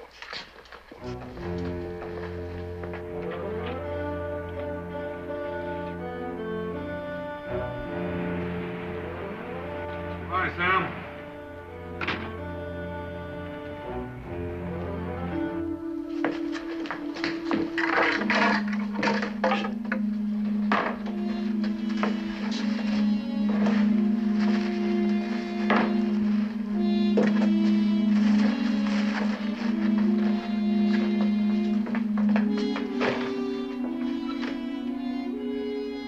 Come on, Prince.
Sounded like a gun. Come on.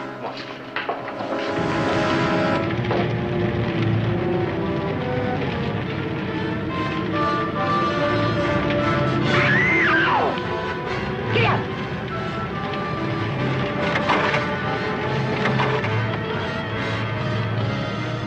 Sam's in there. Get him out!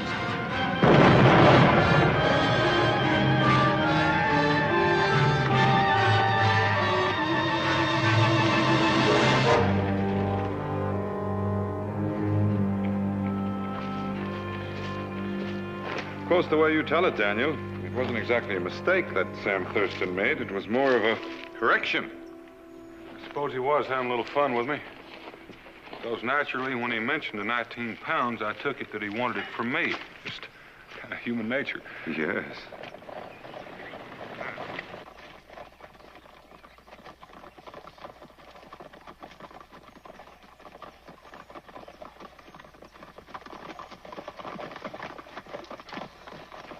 What's wrong, Constable? You boys are looking kind of serious. What is it? I wouldn't have believed it of you, Boone. From what I've heard about you, you're a man to be trusted. But maybe that's just west of the mountains. Well, come on, Henry. What is it? You're under arrest. Charged with the murder of Samuel Thurston. Take their weapons and search them. Sam Thurston? He was as alive as I am when I last saw him. You can make your statement to the magistrate. Any resistance, and I open fire. There's nothing to resist. The charge is false. How'd Sam die? I'm not interested in helping you prepare a defense. This money pouch has Sam's initials on it. All right. There may be more on the horses. Bring them back to town the way they are. All right? Head back for town.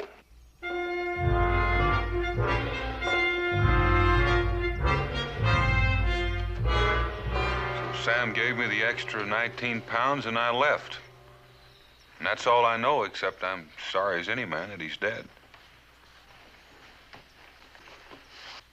You seem to forget, Boone, that the constable and I were standing right over there at the bar when Thurston told you that he paid you 19 pounds too much. That's not what he said. All he said was that he'd made a mistake. The entire implication was that he overpaid you. The last thing I heard you say had to do with reimbursement. Do you not deny that? I thought the same as you did until he explained about the authorization from the company overseer. What is this overseer's name? I don't recall Sam mentioning his name. His name is McTavish. Bernard McTavish. You know him? I know of him. My brother is factor for the company's Salem office. He does the same thing there that Sam did here. McTavish went over his books and records about 2 weeks ago. And I reckon he might have been at Sam's office since. All right. Sam was telling me the truth. But you're not telling us the truth. According to my brother, McTavish had orders to clamp down on all the buyers. Prices are going down, not up. You made up the wrong kind of story, Boone. Listen, Mr. Godwin, I'm not on trial yet, and I have the right to know exactly what I'm being charged with and who's accusing me. You will be granted that right. Even more. Before I read the indictment, you'll hear a few witnesses. Sergeant, bring in Miss Lowe.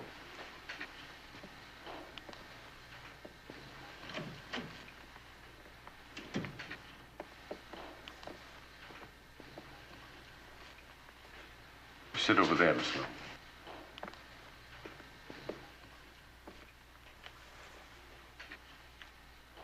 Now, Miss Lowe, would you please tell us of your own experiences last evening? And remember that everything you say is being recorded. Well, I was here in the Black Lantern with Sam, waiting on Mr. Boone. Yes, we know that. Then Sam left, and Boone left. And then a minute after, you left. What happened then? Well, I saw Sam and Mr. Boone going toward Sam's office. So I went in the other direction, toward the livery stable, to see if my coach was ready. And it was. Do I have the right to ask a question? If it's pertinent. Who got your coach ready for you? The livery man. Sam had sent him out to get you, and I was afraid that he'd forgotten the horses, but he hadn't. He had them hitched and tied outside. All right. Go on, Miss Lowell. So then I got in the coach, and I started back toward the Black Lantern. But I went on to the office instead. Why did you do that? Because while I was waiting in the coach, I heard you say, "Goodbye, Sam," and you left in a hurry. Any comment, Mr. Boone? Well, that's true. I said goodbye to Sam. He was standing in the doorway. Well, from where I was sitting, I couldn't see the doorway. But I thought I would go in the office and get Sam. And the door was closed. And so I opened it.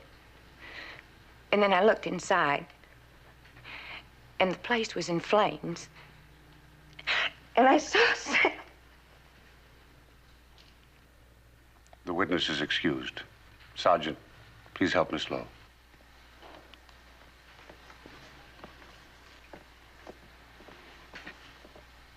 Well, has it occurred to anybody that this might have been an accident? Maybe after I left, Sam knocked over a lamp. I'll put you in the witness chair, Henry. Tell him.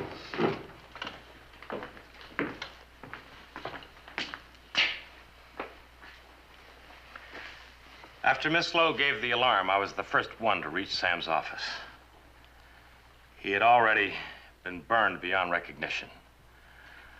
All we could do was put out the fire before it destroyed all the evidence.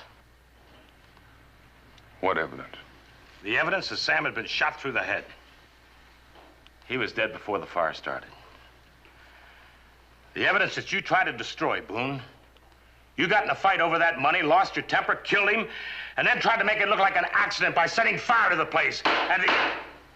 Order. This is a court of inquiry.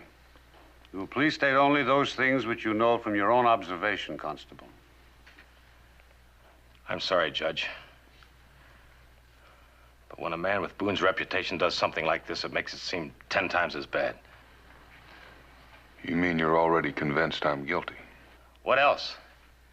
You'd already had a fight with Sam earlier in the day. If Miss Lowe could have kept on talking, she'd have said so. That's not true.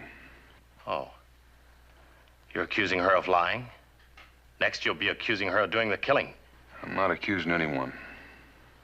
I'm only saying what I know. Then you know she couldn't possibly do it. She and Sam were going to get married next month. Well, is that the only thing that makes it impossible? No. Enough of Sam's desk was left to show that the safe compartment was open and the money stolen. Someone had to have Sam's keys to do that. And first, he had to take them away from Sam. And here's the money right here. We heard Sam talking about a 19-pound mistake. You claim the mistake was in your favor. So how does it happen there's 26 pounds in this pouch? Well, all right. Explain it. I can't explain it. I don't know. I never even bothered to count the money. Is that all you have to say, Boone? That's all I can say. Are there any more witnesses? One. Bring in Mingo.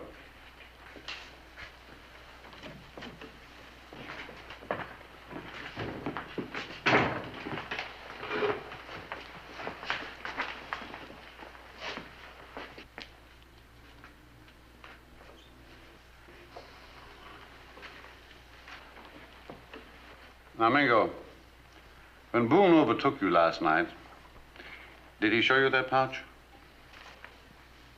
Yes. Did he show you any other money in addition? No.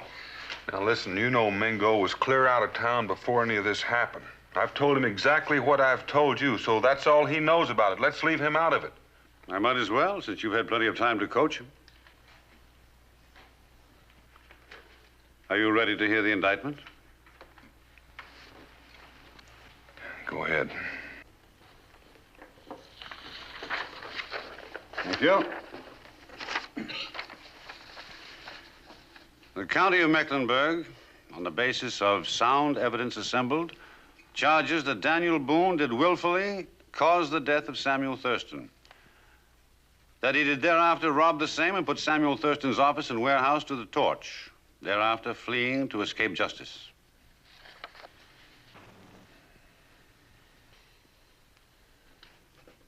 Does the prisoner plead guilty or not guilty? Not guilty. This being a case of homicide, bond is not permitted. The sergeant-at-arms will see that the prisoner is escorted to jail and held there pending the trial.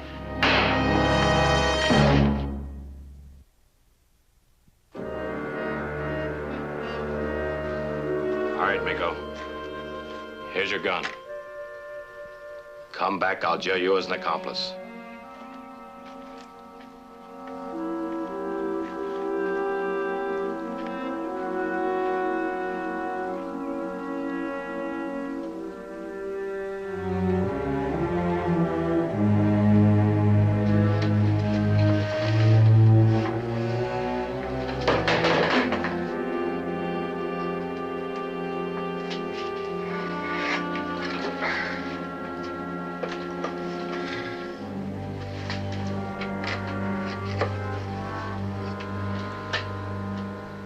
Chair with a broken leg. If he sent it to be fixed, how could he have been sitting in it?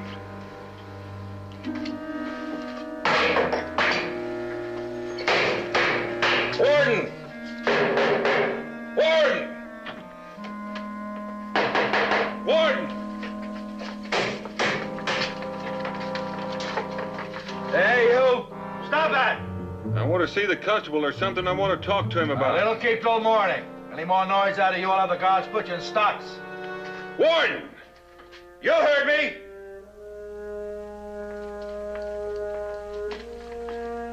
Warden!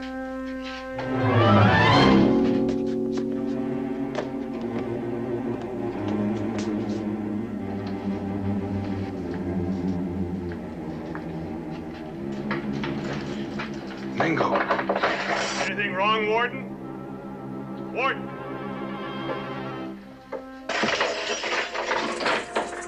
This way.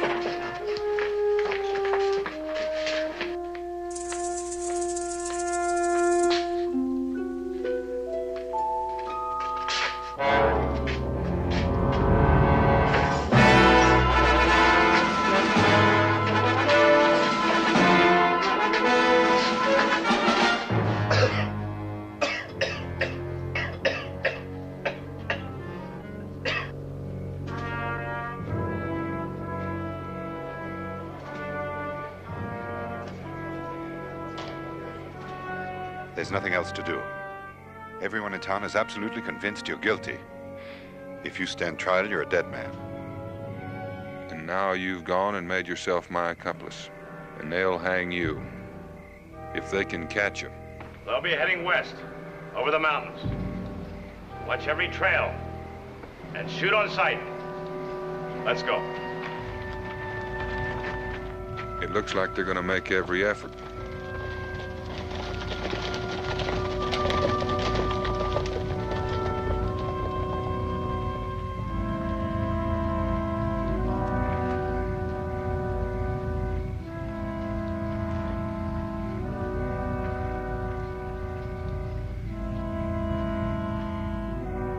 As soon as Fox leaves, I'm going to go call a man named Peterson. Peterson? That's somebody you know? No, never met him. I can see his furniture shop from here.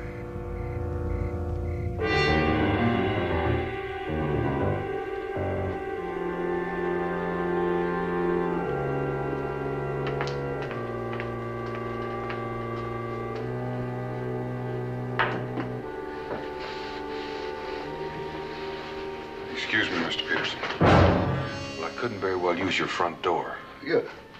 You're Daniel Boone. That's right. And you know why I'm here. No. No, I don't. I never had anything to do with you. Maybe you did. Just answer one question. At what time last night did you take Thurston's desk chair back to his office? I don't know what you're talking about. I never went near Sam Thurston's office, and I ain't never seen any desk chair. A chair with a broken leg? He said he sent it to you for repair. It's not true. I never had it. And even if I did, why would I take it back at night when he'd be locked up? Then why are you so scared? Well, of course I'm scared. You killed Sam Thurston, and now maybe you're aiming to do the same to me. I see. I keep forgetting everybody thinks that I'm a killer. Well, I'm not, Mr. Peterson. And I happen to think you're telling the truth. It was Thurston who lied.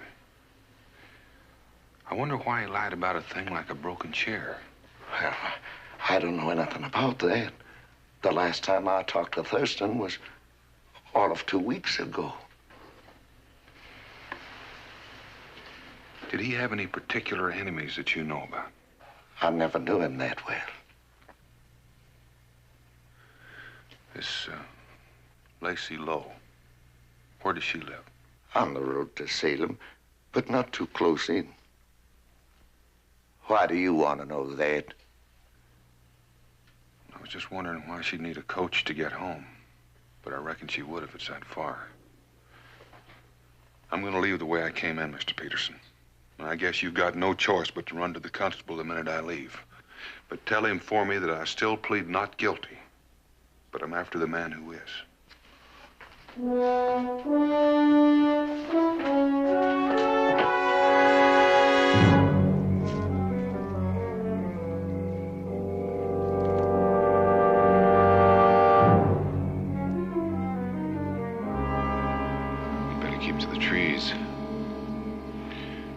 To do this, Mingo. I'm the one they want. If you get away, they won't follow. Not without you, Daniel. Tell me, what do you hope to learn from this woman? She told the constable that Sam and I had trouble earlier in the day. Either she was lying or she was repeating a lie that Sam had told her. I have to know. Has it occurred to you that perhaps Miss Lowe herself... Of course it has. If she saw me leave the office, she had time to do the shooting. But she didn't have time to find that chair and put Sam into it. And she didn't have time to find the keys, rob him, and leave the place in flames. And if she didn't do any of those things, she probably didn't do the shooting either. Well, there must be someone else. Has to be. There was someone else in Sam's office last night. Maybe a thief who hid when we came in. And after I left, he killed Sam, escaped, set the place on fire. Then it is conceivable that Miss Lowe is sincere in believing that you killed him. That's what I have to find out. Come on.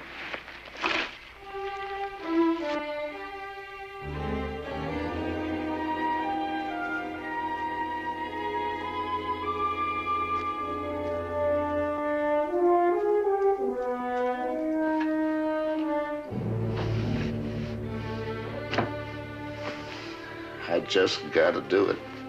I gotta do it. A man has to uphold the law.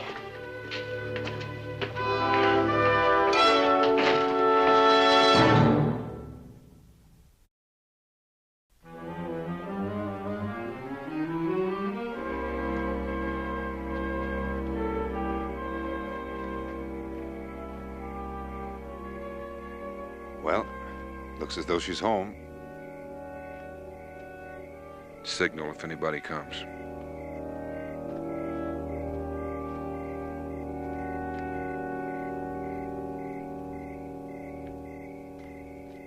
How long ago was this? Well, I don't know exactly. Maybe 20 minutes, half hour. Oh, a half an hour. Well, where have you been? Why didn't you come at once? Well, I was going to, but you see, he said he didn't do it. And the way he said it... Of course he said that. What else did he say? Well, he wanted to know where Mrs. Lacey Lowe lives, and I guess... Well, I reckon I more or less told him. Oh, yeah, you told him. And you gave him all the time in the world to get there. Well, if there's another murder before morning, you'll be responsible.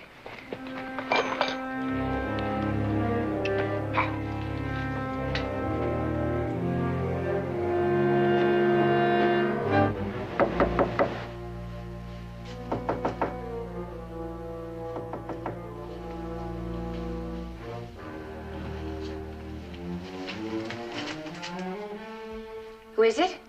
It's Daniel Boone, miss. No, it isn't. Daniel Boone is locked up. Who are you? You don't understand, Miss Lowe. I've been released. I don't intend you any harm. I just want to talk to you.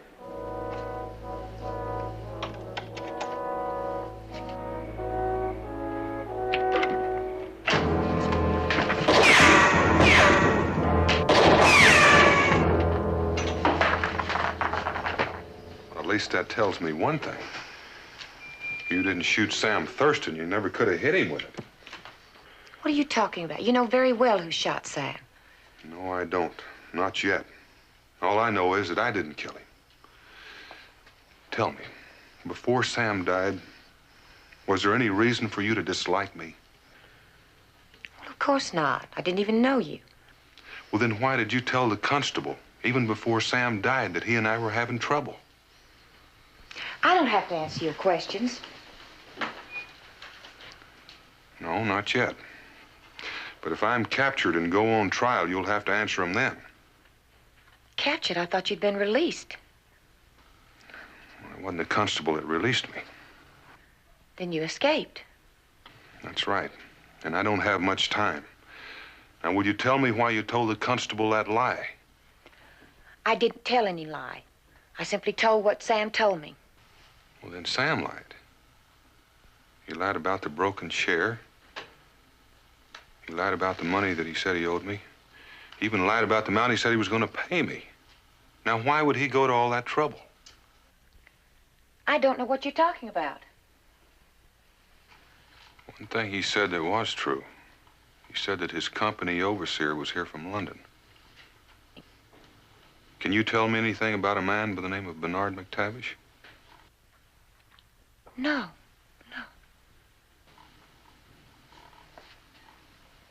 Sam said that he talked with him. Maybe that was true. I don't know. Maybe he gave Sam the authorization to raise his prices. Don't you see? His testimony could save my life. Now, where is he? I don't know. Look, you saw me leaving Sam's office. And I'm telling you that when I left, he was alive. And yet 1 minute later, when you got there, Sam was dead and the building was on fire. Doesn't that tell you something? Somebody else had to be in that building. Now, who could it have been? No one.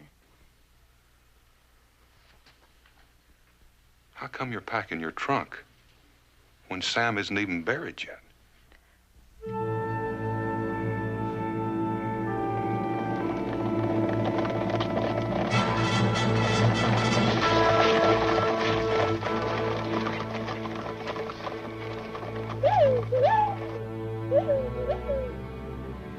I'll be back.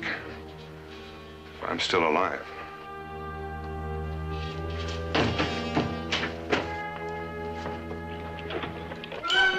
We better hurry, Daniel.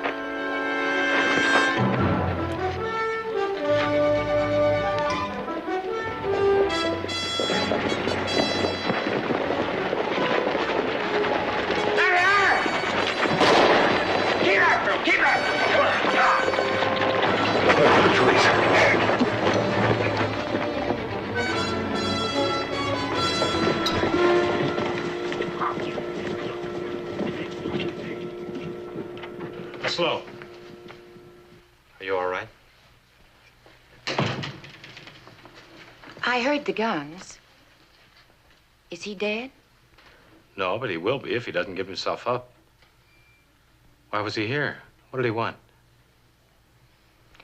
He just kept saying that he didn't do it and said there must be somebody else. Well, did he hurt you? Threaten you? No. He just kept asking questions. Ah. Trying to break your testimony, was that it? Well, I have to tell him the same thing I said at the hearing. It was the truth. I saw Boone leaving Sam's office and run away. Of course you did. And I have no choice. There's really nothing else I can do. Then why are you tormenting yourself about it? Because I never knew what it felt like to make someone die. And it's my testimony that'll kill him. Miss Slow, are you changing that testimony? No. I know how you feel, Lacey. It's a terrible responsibility. I don't like hunting a man to death either. Someone's got to bring him in. Well, do it. Capture him and kill him, and let's get it over with.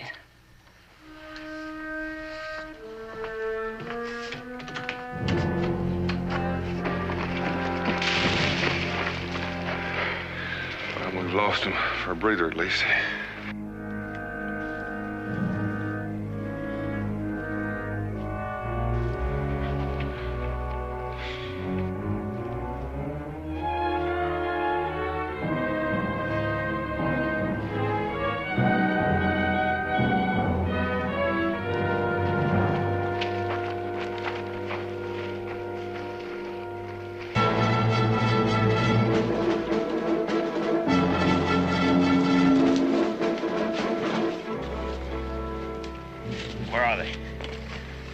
Somewhere in that patch of timber right there. Got a couple of the boys combing it right now. Well, our best chance would be to keep them there until daylight. Take a few men and get over to Gilbert's place. That's all cleared land you'll be able to see if they try to leave that way. Leave someone posted on the road in case they try to move south. Where'll you be? I'll be right here. Boone can't know this country very well. With all this moonlight, he'll have to stay to the timber. All we have to do is be sure that we keep him there. If he hasn't shown by daybreak, we'll move in on him. They won't stay there till daybreak. Well, I don't think so either. So get moving. Jameson, Stevens, let's go.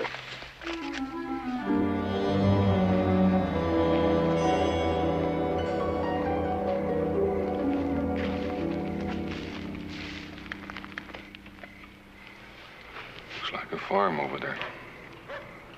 It's a dog barking at someone. Couldn't have gotten wind of us yet. Must be someone over there waiting. Maybe we could make a run for it. Well, let's stick to the woods. I want to live to find Bernard McTavish. But Daniel, he might well be halfway back to England by now. And even if you found him, his testimony might be all against you. After all, if he told all the other company factors to reduce their prices, he must have told Sam Thurston the same thing. Why did Thurston lie? Why did he lie about the broken share, and why did he go through all that tomfoolery about giving me money that wasn't mine? I don't know. You know, it's almost as if he knew we were about to be murdered and arranged everything so that you would appear guilty. Say that again. I say that it's almost as if he knew ahead of time he was about to be murdered. Thank you. He did know. He picked me ahead of time as the killer. I've been looking at this thing all backwards. I don't understand. Why would he protect the real killer? Because the murder was already committed. There was another man in that building, just as I said. But he was dead. Dead in the next room, and probably sitting in Sam's desk chair.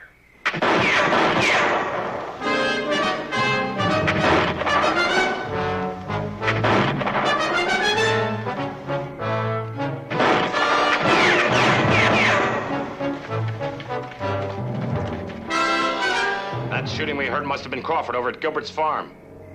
Unless they got him, Boone and Mingo will be heading back this way. Come on, let's spread out along the road.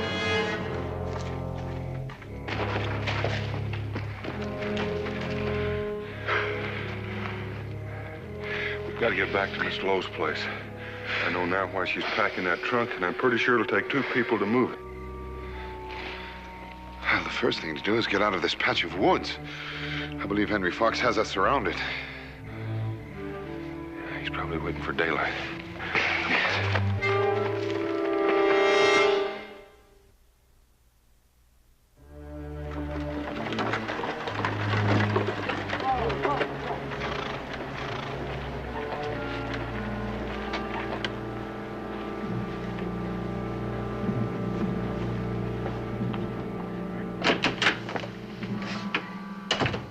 Well, I'm ready now. I need some help with the truck.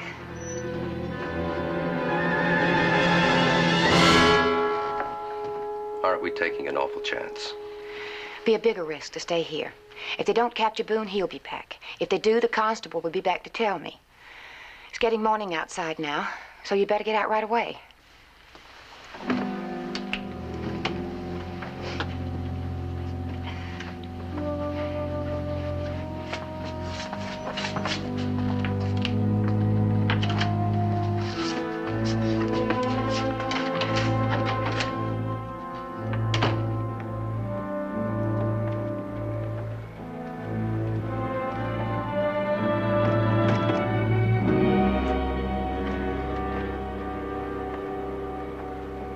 What if you should run into Fox or some of his men?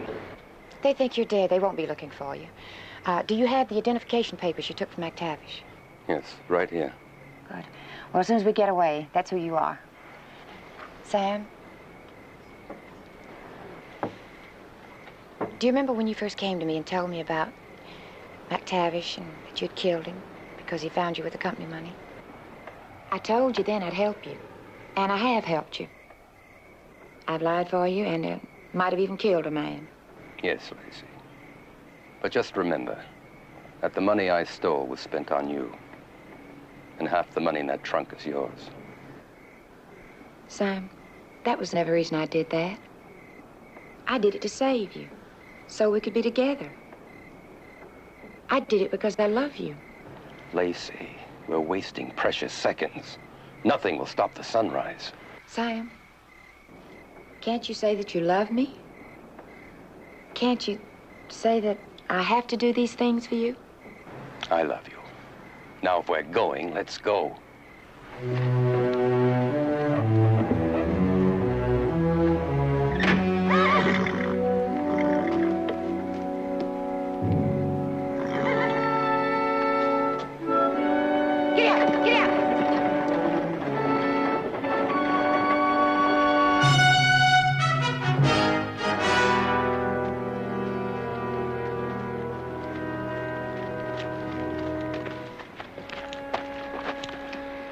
Well, it's all out in the open from here on.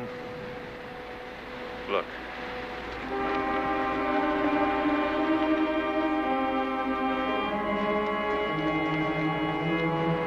Let's get over behind those rocks. What are you going to do? Well, I'm going to try to talk to him. I've got to get through. Come on.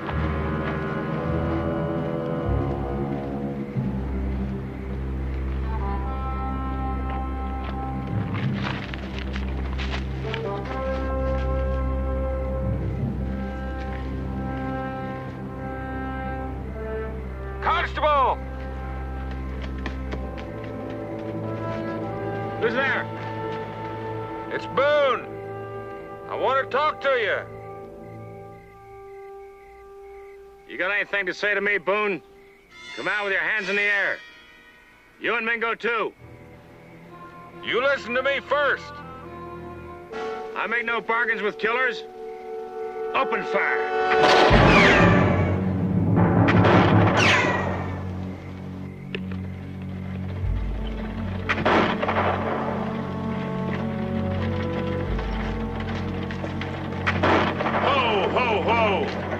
Miss Lowe, what are you doing here?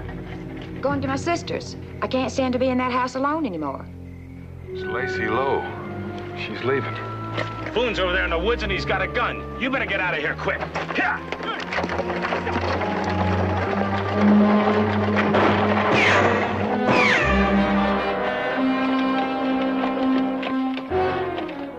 I've got to stop her.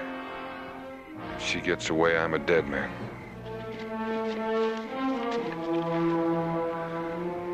Henry! You listen to me! I'm coming out! Come on, then. I've got a gun! I'm not using it. I'm gonna fire it in the air. Here it comes.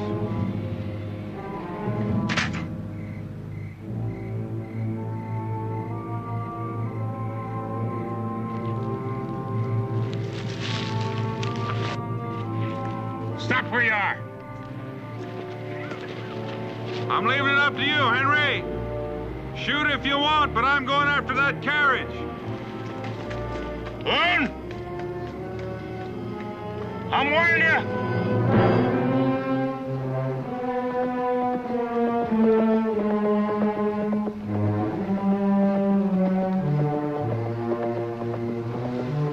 Come on, mount up. Let's get it.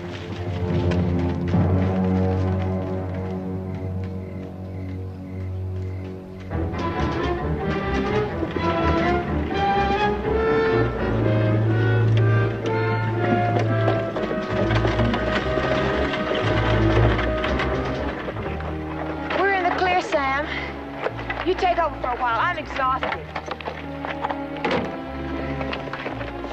Someone's coming.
Fighting's not going to do you any good, Sam.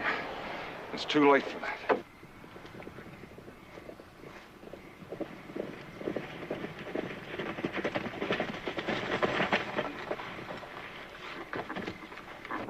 Sam Thurston. The man in the office. The man who was shot. Sam can tell you all about that better than I can.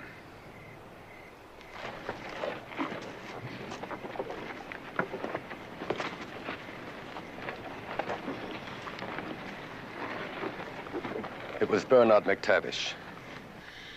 He'd gone over the books and he found out that I was hundreds of pounds short. It meant going back to England, prison, the end of everything. So you shot him while he sat at your desk? And I shoved him and the chair into the storeroom. But Lacey had nothing to do with that. All she did was try to plan to save me after I told her what had happened. By putting an innocent man's neck in the noose? Who fired the gun we heard in the tavern? I did. Just so you could hear it. McTavish was already dead.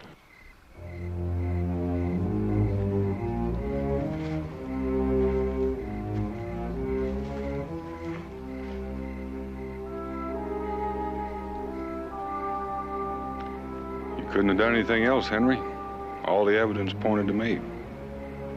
It's nearly foolproof. I could have given you the benefit of a doubt. You did. You had a clear shot at me and didn't take it.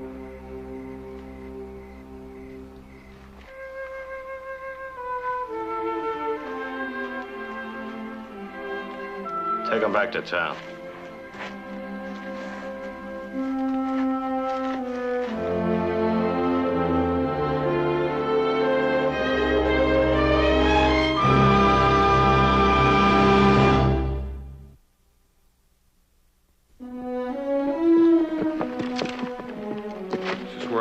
Saw him. He didn't have a gun. I'm afraid one of your men got him before you found out about Sam. No, they'd have told me. More likely he thought you were finished and took off for Kentucky. He wouldn't leave. Not until he knew. Well, I'll get a few men. We'll make a thorough search of it.